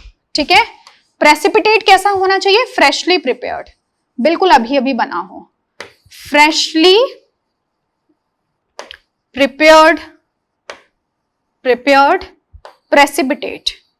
तो जैसे ही इस फ्रेशली प्रिपेयर्ड प्रेसिपिटेट के अंदर हम थोड़ा सा कुछ इलेक्ट्रोलाइट डाल देते हैं। ठीक है, एक्सटर्नली हम लोगों ने कुछ इलेक्ट्रोलाइट या कुछ सॉल्युबल इंप्योरिटी इसमें डाल दी, तो ऐसे में होगा क्या, ये जो प्रेसिपिटेट था ना उसके ऊपर इलेक्ट्रोलाइट आके एब्जॉर्ब हो जाएगा। ठीक है, मान लेते हैं कि ये मेरा प्रेसिपिटेट था, तो हम देखेंगे कि अब इसके ऊपर जो भी उस कोलॉइड का या इस पार्टिकल का या इस प्रेसिपिटेट के ऊपर चार्ज है, तो उसका कुछ ऑपोजिट चार्ज यहाँ पे, लेट्स से कि कुछ इलेक्ट्रोलाइट आके यहाँ पे बैठ गया। अब ये जो इलेक्ट्रोलाइट होता है ना, ये बहुत ज्यादा भारी होता है। ठीक है, बहुत ज्यादा भारी होता है। पहले ही देखो प्रेसिपिटेट है, तो प्रेसिपिटेट का तो अपना ही मास बहुत ज्यादा है। ठीक है, मैं यहाँ पे लिख देती हूँ, यहाँ पे मास जो है वो ऑलरेडी इसका ज्यादा है, तभी तो वो सस्पेंशन फॉर्म कर रहा है, तभी तो वो प्रेसिपिटेट बन रहा है। अब उसके ऊपर कौन आके बैठ गया, इलेक्ट्रोलाइट भी आके बैठ गया, तो मास जो है वो और भी ज्यादा हो गया। तो इतना ज्यादा मास, और वो भी चार्ज के साथ, प्लस चार्ज और आ गया, तो उसकी वजह से ये पूरा का पूरा जो आप पार्टिकल देख रहे हो ये क्या हो जाएगा, अच्छा खासा अनस्टेबल हो जाएगा। अब कोई भी चीज अनस्टेबल होती है तो वो क्या करना चाहती है, वो टूटना चाहती है। तो ये टूट के छोटे छोटे हिस्सों में कन्वर्ट हो जाएगा, जैसे कि ये एक हिस्सा बन गया, ये एक हिस्सा बन गया, ये एक हिस्सा बन गया, ये एक हिस्सा बन गया। अब ये जो भी पीसेस बने ना, they will come in the range of 1 to 1000 nanometer, यानी कि अब ये क्या बन चुके हैं, कोलॉइड। तो आपने एक तरीके से क्या किया, जो सस्पेंशन है उसको कोलॉइडल सॉल्यूशन में कन्वर्ट कर दिया with the help of the process called as the peptization. ठीक है, पेप्टाइजेशन प्रोसेस को यूज करते हुए आपने क्या किया, प्रेसिपिटेट को, सस्पेंशन को कोलॉइडल सॉल्यूशन में कन्वर्ट कर लिया। तो एक बार देख लेते हैं इसके डेफिनेशन को, क्या लिखा हुआ है यहाँ पे। So the process of converting a freshly prepared precipitate into a colloidal solution by mixing it with the dispersion medium. ये सब कुछ जो भी कुछ हो रहा है ना, ये ऑफ कोर्स एक डिस्पर्जन मीडियम में ही तो होगा। ठीक है, तो ये तो डिस्पर्जन मीडियम है।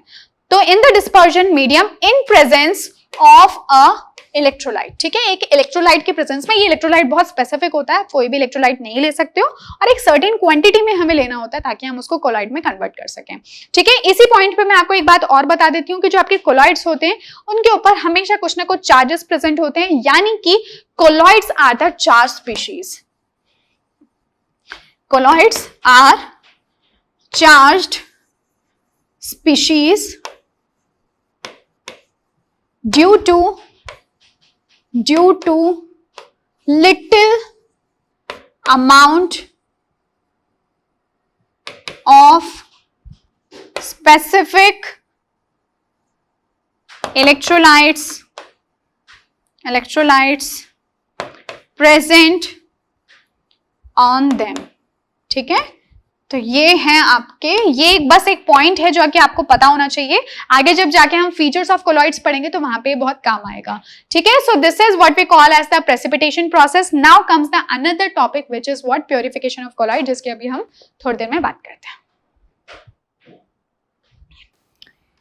Okay, So now comes the next topic which is purification of colloids. ठीक है, colloids को हम किस तरह से प्योरीफाई कर सकते हैं. देखो प्योरीफिकेशन की जरूरत क्यों पड़ी हमें colloids को. अभी मैंने आपको थोड़ी देर पहले बताया that colloids are the charged species due to the little amount of specific electrolytes present on them. ठीक है, यानी कि colloids जो होते हैं ना, colloids के ऊपर कुछ कुछ, ये अगर कोलॉइड है तो कोलॉइड के ऊपर कुछ कुछ क्या होंगे, इलेक्ट्रोलाइट्स भी प्रेजेंट होंगे ऑफ सर्टेन चार्जेस. ठीक है, ये अगर मेरा कोलॉइड है तो कोलॉइड कभी भी आपका न्यूट्रल नहीं आपको मिलेगा, उसके ऊपर मैं ई लिख देती हूँ, है ना, क्योंकि वो पॉजिटिव चार्जेस भी हो सकते हैं, नेगेटिव चार्जेस भी हो सकते हैं, हालांकि उनके ऊपर कुछ इलेक्ट्रोलाइट हमेशा प्रेजेंट होगा सरफेस पे एब्जॉर्ब हुआ. तो कई बार क्या होता है कि जब हम इस तरह का पेप्टाइजेशन टाइप का प्रोसेस कर रहे होते हैं तो हमें पता है कि बहुत कम ही इसमें इलेक्ट्रोलाइट की जरूरत होती है, लेकिन हो सकता है ना कि सॉल्यूशन के अंदर इलेक्ट्रोलाइट ज्यादा हो जाए, जितनी जरूरत है उससे ज्यादा इलेक्ट्रोलाइट हम यूज कर लें. तो ऐसे में अगर बहुत ज्यादा इलेक्ट्रोलाइट होता है ना तो वो भी कोलॉइड की स्टेबिलिटी के लिए खतरा है. तो ऐसे में बेसिकली कोएगुलेशन हो सकता है, जिसके लिए आगे हम कई सारे और रीजंस देखेंगे कि ऐसा क्यों होता है. बट अभी आपको बस इतना जानना चाहिए कि अगर इलेक्ट्रोलाइट ज्यादा कॉन्सेंट्रेशन में हो तो उससे कोलॉइड की स्टेबिलिटी कम हो सकती है, उससे उनका कोएगुलेशन इंक्रीज हो सकता है. तो वो जो एक्स्ट्रा इलेक्ट्रोलाइट्स होते हैं उनको हटाने की जरूरत होती है. और भी कई बार कुछ सॉल्युबल इंप्योरिटीज प्रेजेंट होती है जो कि ऑफ कोर्स हमें हमारे कोलॉइडल सॉल्यूशन में नहीं चाहिए, तो उसको भी रिमूव करने के लिए हमें हमारे पास कुछ ना कुछ मेथड्स होने चाहिए. तो उन मेथड्स के लिए हम पढ़ते हैं प्योरिफिकेशन ऑफ कोलॉइड्स को. तो कौन कौन से वो मेथड्स हैं जो कि प्योरीफाई करने के काम आते हैं कोलॉइड्स को. So first of all let us see the statement. So the process of reducing the concentration of the electrolytes or the soluble impurities in the requisite minimum. अब इसका क्या मतलब है, यानी कि हम पूरे के पूरे इलेक्ट्रोलाइट को, हम पूरी की पूरी soluble impurity को खत्म नहीं करना चाहते, हम उतनी तो एटलीस्ट क्वांटिटी को इलेक्ट्रोलाइट की रखना चाहते हैं जो कि कोलॉइड की स्टेबिलिटी के लिए, कोलॉइड होने के लिए इंपॉर्टेंट है. क्योंकि कोलॉइड तो हमेशा चार्ज स्पीशीज होते हैं, अगर इनके ऊपर से इलेक्ट्रोलाइट को हटा दिया जाए तो ये न्यूट्रल हो जाएंगे. जब तक इलेक्ट्रोलाइट प्रेजेंट है तो इलेक्ट्रोलाइट की वजह से ही तो इनके ऊपर चार्जेस हैं. तो वो कोलॉइडल सॉल्यूशन जो है वो एक स्टेबल सॉल्यूशन होगा अगर और अगर उनके ऊपर मिनिमम इलेक्ट्रोलाइट जितनी की जरूरत है उतने प्रेजेंट है. तो मिनिमम जितनी जरूरत है उतने प्रेजेंट है तब तक तो अच्छी बात है, लेकिन अगर उससे ज्यादा इलेक्ट्रोलाइट्स प्रेजेंट है तो वो भी कोलॉइड्स के लिए खतरा है. तो उस केस में हमें प्योरिफिकेशन की जरूरत पड़ती है, लेकिन up to its requisite minimum, कि आप बिल्कुल ही पूरा का पूरा इलेक्ट्रोलाइट वहां से मत हटा दो. अगर आप हटा दोगे तो ऐसे में वो अनस्टेबल हो जाएगा और कोएगुलेशन हो जाएगा. ओके, सो आई थिंक आपको ये बात बहुत बहुत बहुत ज्यादा इंपॉर्टेंट है जो ये मैंने सेंटेंस 2 या 3 बार रिपीट किया है, क्योंकि आगे जब हम फीचर्स पढ़ेंगे कोलॉइड्स के तो भी वो यहाँ पे काम आएगा. बहुत इंपॉर्टेंट पॉइंट है, अगेन एक बार रिपीट कर देती हूँ क्योंकि ये समझना बहुत इंपॉर्टेंट है. अगर आप समझ गए तो काफी अच्छा रहेगा. तो होगा क्या यहाँ पे, जैसे मैंने कहा कि कोलॉइड है, कोलॉइड के ऊपर कुछ इलेक्ट्रोलाइट्स प्रेजेंट है. ठीक है, ये इलेक्ट्रोलाइट्स जितनी जरूरत है अगर उतने प्रेजेंट हैं तब तो अच्छी बात है, यानी कि ये कोलॉइड कैसा है, एक स्टेबल कोलॉइड है. बट अगर जितना ये है उसके अलावा भी इलेक्ट्रोलाइट मान लेती हूं कि यहाँ पे एक्सेस में प्रेजेंट है, कैसा है, एक्सेस में प्रेजेंट है, so in that case it will become unstable. कौन, कोलॉइड जो है वो अनस्टेबल हो जाएगा और इसका क्या हो जाएगा, कोएगुलेशन. ठीक है, और कोएगुलेशन हो जाएगा तो इसका मतलब वो कोलॉइडल सॉल्यूशन ही नहीं रहेगा. ये उस पूरी कहानी का सार है जो मैंने अभी तक बोला. ठीक है, तो हम क्या करना चाहते हैं कि इस तरह का कोएगुलेशन ना हो, तो इसलिए हम इस एक्सेस इलेक्ट्रोलाइट को हम क्या करना चाहते हैं, रिमूव.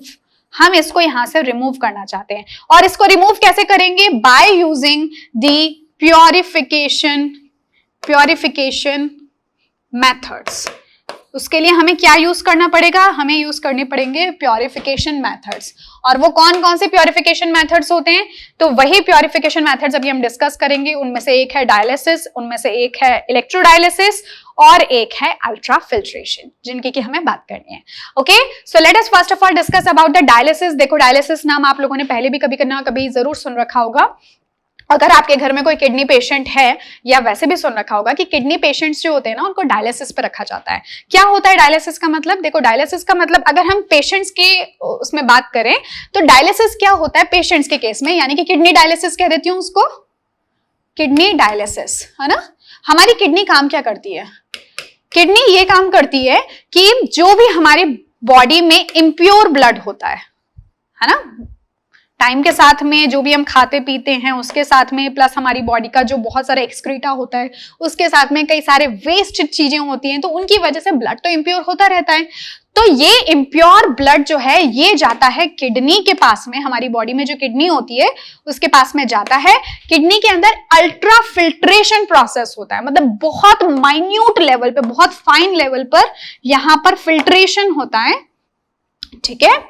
और इस अल्ट्रा फिल्ट्रेशन के बाद में जो आपको मिलता है वो होता है एक प्योर ब्लड, मतलब जितना आपने इम्प्योर ब्लड दिया था उसमें से सारी गंदगी को निकाल के प्योर ब्लड आपको मिल जाता है। अब इस प्योर ब्लड का क्या करते हैं, तो प्योर ब्लड जो है वो अगेन आपकी पूरी बॉडी में सर्कुलेटरी सिस्टम होता है ना, तो सर्कुलेटरी सिस्टम की हेल्प से पूरी बॉडी में पंप होना स्टार्ट हो जाता है। सर्कुलेटरी सिस्टम की हेल्प से क्या होगा, बॉडी के सभी बॉडी पार्ट्स में इस प्योर ब्लड का फ्लो होना स्टार्ट हो जाता है। और दूसरी कुछ ऐसे भी आर्टरीज होती हैं, कुछ इस तरह के वेसल्स होते हैं जो अगेन डिफरेंट बॉडी पार्ट से इम्प्योर ब्लड को लेकर आते हैं, यानी कि प्रोसेस पूरे टाइम लगातार चलता रहता है ना, रुकता नहीं है ये प्रोसेस। तो अगेन जो इम्प्योर ब्लड है वो बॉडी पार्ट्स लेकर आते हैं, अगेन फिर ये प्रोसेस जो है इसी तरह से एक साइकिल की फॉर्म में रिपीट होता रहता है, ठीक है।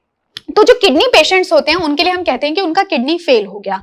किडनी फेल होने का मतलब है कि उनकी बॉडी में इम्प्योर ब्लड तो ऑफ कोर्स बन ही रहा है, गंदगी तो हो ही रही है, लेकिन उनकी किडनी काम नहीं कर रही है, यानी कि वो इतना फिल्ट्रेशन नहीं कर पा रही, ठीक है। तो ऐसे में हम क्या करते हैं, हम उनको एक्सटर्नली डायलिसिस देते हैं। तो डायलिसिस में उनकी किडनी की जगह पे एक किडनी से मिमिक करता हुआ हम डिवाइस रख देते हैं, ठीक है। हम क्या कर देते हैं, वहां पे हम एक डायलिसिस डिवाइस रख देते हैं। वो डिवाइस जो काम किडनी कर रही थी ना वो काम ये करना स्टार्ट कर देता है, यानी कि जो भी ब्लड का इम्प्योर ब्लड है उसको हम कहां पे लेकर आने लगते हैं, उसको हम किडनी तो काम ही नहीं करी, उसके पास जाएगा भी तो कोई फायदा नहीं है, तो हम वो जो भी बॉडी पार्ट का इम्प्योर ब्लड होता है उसको इस डायलिसिस डिवाइस के पास में लेकर आते हैं। ये यहाँ पे उसका फिल्ट्रेशन करता है बाहर, एक्सटर्नली ये सब कुछ बाहर होता है, ठीक है। ये प्योर ब्लड में उसको कन्वर्ट करता है और फिर इस प्योर ब्लड को कहां पे सप्लाई कर दिया जाता है, सर्कुलेटरी सिस्टम पे, वहां पे उसको वेसल्स में लगाकर फिर ये सर्कुलेटरी सिस्टम अगेन पूरे बॉडी पार्ट में साफ सुथरा ब्लड भेज देता है। तो ये प्रोसेस जो है चलता रहता है और ये काफी ज्यादा उनको प्रिकॉशंस रखनी पड़ती है, जो किडनी के पेशेंट्स वगैरह होते हैं, खाने पीने की बहुत सारी उनको परहेज रखना होता है, क्योंकि ये सब चीजें जो भी कुछ हो रही है ना एक्सटर्नली हो रही है, बाहर से हो रही है, बॉडी के अंदर तो कुछ इंप्लांट किया नहीं है, सब कुछ बाहर से हो रहा है, तो बहुत सारे इसके साइड इफेक्ट्स भी होते हैं, बहुत ज्यादा केयर करनी पड़ती है, बहुत ध्यान रखना पड़ता है। So this is the basic idea of the dialysis, ठीक है। अब देखो हमारे इस डायलिसिस का इस किडनी डायलिसिस से क्या लेना देना है। तो पहली बात तो जो डायलिसिस वर्ड जैसे ही हमारे दिमाग में आता है ना, हमारे दिमाग में ये चीज आती है kidney dialysis. So kidney dialysis is not actually the dialysis, ये डायलिसिस का सिर्फ एक एप्लीकेशन पार्ट है, इसको ही आप डायलिसिस कहो तो ये गलत होगा। डायलिसिस आपका एक सिंपल सा फिनोमिना होता है जिसके अंदर आप एक पार्चमेंट मेम्ब्रेन की हेल्प से, एक सेमी परमिएबल मेम्ब्रेन की हेल्प से कुछ पार्टिकल्स को जाने देते हो और कुछ को नहीं जाने देते। जैसे कि वहां पे हो रहा था ना कि इम्प्योर ब्लड को प्योर ब्लड में कन्वर्ट कर रहा था और जो गंदगी थी उसको सेपरेट आउट करता जा रहा था। So this phenomena is called as the dialysis. वो तो सिर्फ उसका एक एप्लीकेशन पार्ट है, ठीक है। तो चाहे तो आप ये देख लो, this is just an application of dialysis, ठीक है। तो बेसिक डायलिसिस क्या है, तो वो कुछ ऐसा सिंपल सा सेटअप होता है जिसके अंदर हमारे पास में एक वेसल है, उस वेसल के अंदर हमने क्या रख दिया, कोई एक सिस्टम रख दिया, एक छोटा सा, ठीक है। इस सिस्टम में खास बात ये है कि इसकी जो वॉल्स है ना ये डायलाइजिंग मेम्ब्रेन है।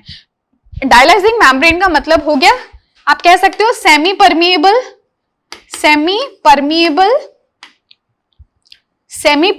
मेम्ब्रेन है। और सेमी परमिएबल किस बेसिस पे, यानी कि ये किसी को तो जाने देगी और किसी को नहीं जाने देगी, based on the pore size. Pore size के बेसिस पे ये किसी पार्टिकल्स को तो निकलने देगी और किसी को निकलने नहीं देगी। तो इस वेसल के अंदर जो कि सेमी परमिएबल मेम्ब्रेन की जिसकी बाउंड्री है, तो होगा क्या कि इसके अंदर कौन प्रेजेंट है, इंप्योरिटी प्रेजेंट है, एक्स्ट्रा इलेक्ट्रोलाइट्स प्रेजेंट है, प्लस कोलॉइड प्रेजेंट है। अगर मैं आपसे पूछूं कि इलेक्ट्रोलाइट की साइज ज्यादा होती है कि कोलॉइड की, तो ऑफकोर्स अब तक हमें पता होना चाहिए कि जो इलेक्ट्रोलाइट है वो काफी स्मॉल होते हैं इन कंपैरिजन टू कोलॉइड्स, क्योंकि कोलॉइड्स की साइज तो बहुत बड़ी होती है, 1 से 1000 नैनोमीटर तक होती है। तो अगर मैं इसकी बात करूं, देखो आपके इस वेसल के अंदर किसके अंदर क्या क्या प्रेजेंट है, ठीक है, ये मैंने आपको दिखाया यहाँ पे। तो इसके अंदर क्या क्या बेसिकली प्रेजेंट है आपका, तो इसके अंदर कोलॉइड प्रेजेंट है, प्लस इसके अंदर इलेक्ट्रोलाइट प्रेजेंट है, या फिर आपके सॉल्युबल इंप्योरिटीज हो सकती हैं। और मुझे पता है कि ये जो कोलॉइड्स होते हैं, size wise colloids are much much much larger than that of the electrolytes. Electrolyte तो बहुत ही छोटे होते हैं और ये कितने होते हैं, 1 से 1000 नैनोमीटर तक हो सकते हैं। तो इसका मतलब अगर ये मेम्ब्रेन एक सेमी परमेबल मेम्ब्रेन है, तो आपको क्या लगता है ये इलेक्ट्रोलाइट को बाहर निकलने देगी कि कोलॉइड को बाहर निकलने देगी? ये इलेक्ट्रोलाइट्स को ऑब्वियसली बाहर निकलने देगी। तो होगा क्या कि बहुत इजीली ये जो इलेक्ट्रोलाइट्स है वो बाहर आ जाएंगे, इस सोल्यूशन के, इस डिस्पर्शन मीडियम के अंदर आ जाएंगे, इस सोल्यूशन के अंदर आ जाएंगे बेसिकली, और इन इलेक्ट्रोलाइट्स को हम इसमें बाहर निकालते रहेंगे bye washing out it with the help of water. तो यहाँ पे पानी का एक इनपुट है जो लगातार वहां पे साफ पानी की सप्लाई करता रहेगा, जिसकी वजह से इलेक्ट्रोलाइट्स जो भी यहां से बाहर निकलते जा रहे हैं वो वॉश आउट होके इधर से एग्जिट से निकलते जाएंगे। तो आप देख रहे हो ना आउटलेट पे क्या क्या निकल रहा है, वाटर प्लस क्रिस्टलॉइड। क्रिस्टलॉइड क्या चीज है? क्रिस्टलॉइड इज इलेक्ट्रोलाइट, कोई अलग चीज नहीं है, इलेक्ट्रोलाइट ही है। ठीक है, इसी को चाहे तो आप क्रिस्टलॉइड भी लिख सकते हो, एक ही बात है। तो क्रिस्टलॉइड जो है वो पानी के साथ में कहाँ निकल जाएगा, बाहर निकल जाएगा। तो पीछे क्या बच गया, पीछे सिर्फ कोलॉइड बच गया, और बहुत ही मिनिमम रिक्विसाइट अमाउंट में इलेक्ट्रोलाइट बच गया, क्योंकि वो minimum requisite amount of electrolyte तो बहुत जरूरी है ताकि ये कोलॉइडल सोल्यूशन, ये कोलॉइड जो है बना रहे। ठीक है, तो जो एक्सेस इलेक्ट्रोलाइट है उसको हम बाहर निकाल देंगे। क्लियर? सो आई थिंक इतना समझ में आ गया होगा। So this is what we call as a dialysis. अब देखो क्या होता है, इसी प्रोसेस को और ज्यादा स्पीड अप करने के लिए हम क्या करेंगे, इलेक्ट्रिसिटी को यूज करेंगे। कोई भी नॉर्मल प्रोसेस है उसको अगर हमें फास्ट करना है तो हम वहां पे क्या अप्लाई कर देंगे, इलेक्ट्रिसिटी अप्लाई कर देंगे। ठीक है, तो अब यहाँ पे भी हमने क्या किया, इलेक्ट्रोडायलिसिस कर दिया, यानी कि सब कुछ आपका बिल्कुल वैसा का वैसा ही है, बट इस बार हमने एक एनोड लगा दिया, एक इलेक्ट्रोड लगा दिया पॉजिटिव टर्मिनल वाला, एक हमने लगा दिया नेगेटिव टर्मिनल के साथ में, यानी कि एक कैथोड बना दिया। तो इसमें होगा क्या कि जो भी अब इलेक्ट्रोलाइट यहाँ पे प्रेजेंट होंगे along with that of the colloid, अब क्या होगा कि उनके ऊपर उनकी निकलने की टेंडेंसी और ज्यादा फास्ट हो जाएगी, क्योंकि अब यहाँ पे चार्जेस भी इन्वॉल्व हो चुके हैं। सो लेट्स से कि अगर यहाँ पे Na+ और Cl नेगेटिव आयन है, तो आपको क्या लगता है कि जो Na+ आयंस हैं वो तो कैथोड की तरफ जाएंगे और Cl नेगेटिव आयंस जो हैं वो चुपचाप एनोड की तरफ आ जाएंगे, और ये जो निकलने की उनकी जो एक्टिविटी है वो और ज्यादा फास्ट हो जाएगी। तो पहले जो पानी में ये आ रहे थे या जिस सोल्यूशन में आ रहे थे उसमें अपने नॉर्मल स्पीड से आ रहे थे, अब ये इलेक्ट्रिसिटी के प्रेशर में और ज्यादा जल्दी बाहर निकलेंगे। जैसे ही वो इस यहाँ पे डिस्पर्जन मीडियम के अंदर आएंगे, इस पर्टिकुलर सॉल्वेंट के अंदर आएंगे, so you will be seeing कि यहाँ पे हम पानी से इसको क्या कर रहे हैं, वॉश आउट कर रहे हैं। तो वो वॉश आउट करने की वजह से ये पानी के साथ साथ ही बाहर निकल जाएंगे। और पीछे कौन बच जाएगा, पीछे बच जाएगा कोलॉइडल सोल्यूशन, और कोलॉइडल सोल्यूशन के साथ में minimum requisite amount of the electrolyte जो उसकी स्टेबिलिटी के लिए इंपॉर्टेंट है। ठीक है, तो मैं अगर यहाँ पे कहूं कि यहाँ पे अब क्या से क्या बच गया है ना, इसके अंदर की अगर हम बात करें तो पहले यहां पे क्या थे, कोलॉइड था प्लस एक्सेस इलेक्ट्रोलाइट था, या तो इलेक्ट्रोलाइट कह दो या क्रिस्टलॉइड कह दो, जो बोलना चाहो कह दो। ठीक है, अब इससे जब हमने इसका इलेक्ट्रोडायलिसिस कर दिया तो अब क्या बच गया, अब यहां पे सिर्फ कोलॉइड बच गया। ठीक है, अब इस कोलॉइड में क्या सिर्फ कोलॉइड ही है, तो ऐसा नहीं है, यहाँ पे कोलॉइड तो है ही, प्लस इस पे जो मिनिमम जितना अमाउंट ऑफ इलेक्ट्रोलाइट होना चाहिए था वो भी है। ठीक है, ये इंपॉर्टेंट है, ऐसा नहीं समझो कि पूरा का पूरा इलेक्ट्रोलाइट ही बहा के ले गया, ऐसा नहीं किया। ठीक है, so I think that you have understood. And the third one is the ultra filtration. Ultra filtration देखो नाम से ही समझ में आ रहा है, फिल्ट्रेशन को अगर आप और एक एडवांस लेवल पे करवा दो so that will be called as the ultra filtration. देखो इस तरह के फिल्टर पेपर्स आप लोगों ने लैब में जरूर यूज कर रखे होंगे। ठीक है, तो हम करते क्या है, मान लो कि मेरे पास में कोई सोल्यूशन है, कुछ है ना, जिसको कि मुझे फिल्टर करना है। सोल्यूशन तो खैर फिल्टर होगा नहीं यहाँ पे, लेकिन चलो कुछ है आपके पास में जिसमें से आप क्या करना चाहते हो, फिल्टर करना चाहते हो। ठीक है, कुछ प्रेसिपिटेट टाइप का है लेट्स से, तो होगा क्या कि जो भी जैसे ही आप इसको इसके अंदर पोर करोगे, ये फिल्टर पेपर प्रेजेंट है आपका, तो जैसे ही आप पोर करोगे तो जो भी लिक्विड आपको यहाँ पे दिख रहा है वो तो सारा का सारा ड्रॉप बाय ड्रॉप यहाँ पे निकल जाएगा, और पीछे इस फिल्टर पेपर पे क्या रह जाएगा, जो कि यहाँ पे प्रेसिपिटेट था। ये सब हम लोगों ने कर रखा है कहीं ना कहीं लैब में, है ना, आपने भी कर रखा होगा। तो यहाँ पे मेरे पास में क्या बच जाएगा, जब हम फिल्टर करेंगे तो सिर्फ थोड़ा थोड़ा सा प्रेसिपिटेट बच जाएगा, जिसको कि हम बाद में ड्राई कर लेंगे और यूज कर लेंगे। तो ये वैसे तो नॉर्मल चीजों के लिए तो ठीक है, लेकिन अगर आपको कोलॉइडल सोल्यूशन के लिए करना हो तो आप सोचो, अब आप यहाँ पे इमेजिन करो कि आपने इधर यहाँ पे मिल्क रखा है और मिल्क को आप एक सिंपल फिल्टर पेपर की हेल्प से अलग करना चाहते हो, तो आपको क्या लगता है होगा क्या कि प्रोटीन ऊपर रह जाएगा और पानी नीचे आ जाएगा? तो ऐसा नहीं होगा, क्योंकि ये फिल्टर पेपर दिखने में लगता है कि इनके पोर साइज बहुत माइन्यूट है, बट इतनी भी माइन्यूट नहीं होती है कि ये कोलॉइडल पार्टिकल्स को रिटेन कर सके ऊपर। तो हमें क्या करना होता है, इसको और ज्यादा एडवांस करना होता है। तो एडवांस करने के लिए हम क्या करेंगे, यहाँ पे हम इसकी कोटिंग कर देते हैं। हम क्या कर देते हैं, इनकी कोटिंग, ठीक है, इनकी हम क्या कर देंगे, कोटिंग कर देंगे, ताकि हम इनकी पोर साइज को कम कर सकें, ठीक है, to decrease the pore size. और कोटिंग करने के लिए कुछ हमें स्पेशल कॉन्सेंट्रेशन होती है, उसी को ही यूज करना होता है, विच इज वेरी इंपॉर्टेंट, जो कि आप याद रखोगे। वो है 4% nitro cellulose plus alcohol plus ether, ठीक है। ये बहुत इंपॉर्टेंट है कि हम इनसे कोटिंग कर देते हैं फिल्टर पेपर की। यानी जो एक सिंपल फिल्टर पेपर अभी आपको लग रहा है, मान लेते हैं, मैं इसको थोड़ा सा यहां दिखा देती हूं कि लेट्स से कि ये आपका फिल्टर पेपर था और ये उसकी पोर साइज थी। तो ये पोर साइज इतनी तो बड़ी है कि ये कोलॉइडल सोल्यूशन को रिटेन नहीं कर पा रही थी, जो भी आप सोल्यूशन डाल रहे थे वो सबका सब यहां से बाहर निकल जा रहा था, ठीक है। अब हमने क्या कर दिया, अब हमने इसकी कर दी कोटिंग। कोटिंग किससे की, ये जो मैंने यहाँ पे लिखा है इससे हमने कोटिंग कर दी। तो कोटिंग करने के बाद में क्या हो जाएगा कि अभी ये पोर्स हैं, ठीक है, तो कोटिंग करने के बाद में ये पोर साइज क्या हो जाएगी, थोड़ी कम हो जाएगी, ठीक है। मान लेते हैं ये कुछ इतनी, अब इतनी रह गई,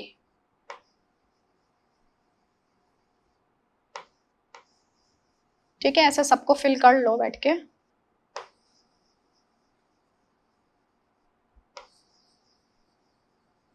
ठीक है। तो पोर साइज अब हमें पहले से कुछ कम दिख रही है, तो हमने क्या कर दिया, यहाँ पे कोटिंग कर दी। अब कोटिंग कर दी तो इसका मतलब अब ये उस पोर के जो पार्टिकल्स, जो दूसरे पार्टिकल्स हैं, कुछ ऐसी इतनी पोर साइज हो गई है कि अब ये कोलॉइडल रेंज के जो पार्टिकल्स हैं ना, उसको उसमें से पास नहीं होने देता। अब आप यहाँ पे अगर मिल्क को करना चाहोगे सेपरेट, तो चांसेस है कि हाँ वो प्रोटीन को सेपरेट कर सकता है और पानी को निकाल सकता है। So this process is what we call as the ultra filtration, जहां पे हम फिल्टर पेपर को केमिकली क्या कर देते हैं, मॉडिफाई कर देते हैं, ठीक है। अब क्योंकि जैसे, और ये बनाते कैसे हैं, तो हम ये जो नाइट्रोसेल्यूलोज सॉल्यूशन और अल्कोहल और ईथर का है ना, उसका एक सॉल्यूशन बना के उसके अंदर फिल्टर पेपर को डिप करके रख देते हैं। तो डिप करके रखने से ये हमारे पास में इस तरह से फिल्टर पेपर बन जाता है, और बाद में हम इसको क्या कर देते हैं, बाद में हम इसको ड्राई कर देते हैं, dry filter ultra filter paper लिख देते हैं ना, क्योंकि अभी अल्ट्रा फिल्टर हो चुका है। ड्राइड अल्ट्रा फिल्टर पेपर, ठीक है। अब आप इसको यूज में ले सकते हो। Now can be used for filtration of colloids with, मतलब आप इलेक्ट्रोलाइट को अलग कर सकते हो और कोलॉइड्स को अब अलग कर सकते हो, ठीक है, इनकी हेल्प से, ठीक है। बहुत अच्छा मेथड तो नहीं है, बट हाँ यूज कर सकते हैं। और अल्ट्रा फिल्ट्रेशन में हम सिर्फ फिल्टर पेपर को ही यूज नहीं कर सकते, और भी बहुत सारे तरीके होते हैं अल्ट्रा फिल्ट्रेशन करने के। This is one of the basic method जिसको कि आप लैब में भी अप्लाई कर सकते हो। Clear? So With this we have completed our today's topic, जिसमें कि हमने प्रिपरेशन, प्यूरिफिकेशन और क्लासिफिकेशन की बात की। एक छोटा सा क्वेश्चन है जो कि आपके एनसीईआरटी में गिवन था, जो मुझे थोड़ा सा अच्छा लगा। So let's discuss this. So comment on the statement that colloid is not a substance but a state of substance, ठीक है। इनका कहने का मतलब ये है कि कोलॉइड जो है वो कोई सब्सटेंस नहीं होता, बल्कि एक स्टेट है सब्सटेंस की। अब इसका क्या मतलब है, देखो सब्सटेंस का मतलब क्या होता है कि जैसे हम कह सकते हैं कि एक जैसे एलिमेंट है, element is a substance, atom एक सब्सटेंस है, कोई पार्टिकल जो होता है ना वो एक सब्सटेंस होता है, एक मॉलिक्यूल एक सब्सटेंस होता है, एक कंपाउंड एक सब्सटेंस होता है। पर कोलॉइड कोई ऐसा सब्सटेंस नहीं है। कोलॉइड तो एक ऐसी चीज है जो कि डिफरेंट कंडीशंस में डिफरेंटली बिहेव करती है ना। याद करो जैसे जब हम एसोसिएटेड कोलॉइड्स की बात कर रहे थे, तो हमने क्या देखा था कि अगर वही लोअर कॉन्सेंट्रेशन में प्रेजेंट हो so they forms the true solution, अगर वही ज्यादा अमाउंट में प्रेजेंट हो तो वो कोलॉइड की तरह बिहेव करते हैं। इसी तरह से जो आपके मल्टी मॉलिक्यूलर थे वो अपने आप में इंडिविजुअली हर एक कोई एक एटम या फिर मॉलिक्यूल था, पर जब वो एग्रीगेट हो गए तब उन्होंने कोलॉइड कोलॉइड बनाए, अगर उससे भी ज्यादा एग्रीगेट हो जाएंगे, उससे भी ज्यादा मास उनका हो जाएगा, तो ऐसे में वो सस्पेंशन भी क्रिएट कर सकते हैं। यानी कोई अलग से सब्सटेंस नहीं है, ये वही मॉलिक्यूल्स हैं जो डिफरेंट सिचुएशंस में डिफरेंटली बिहेव कर रहे हैं, ठीक है। So this is why we don't call them as the substance, instead we call that this is a state of a substance, ठीक है। सो आई थिंक ये आपको समझ में आ गया होगा, इतना कुछ डिफिकल्ट नहीं था, but this was a good question, okay. So with this, I would like to end my today's session. So in my next class, we will be discussing more about the colloids, जहाँ पे colloid से related कुछ छोटे-छोटे से हमारे और topics हैं, especially जो बहुत important concept है, that is the property of the colloids. Colloids की क्या property होती है, उनकी characteristics, उनके features क्या होते हैं, उनको we will be discussing in our next class. Till then, take care of yourself. Goodbye.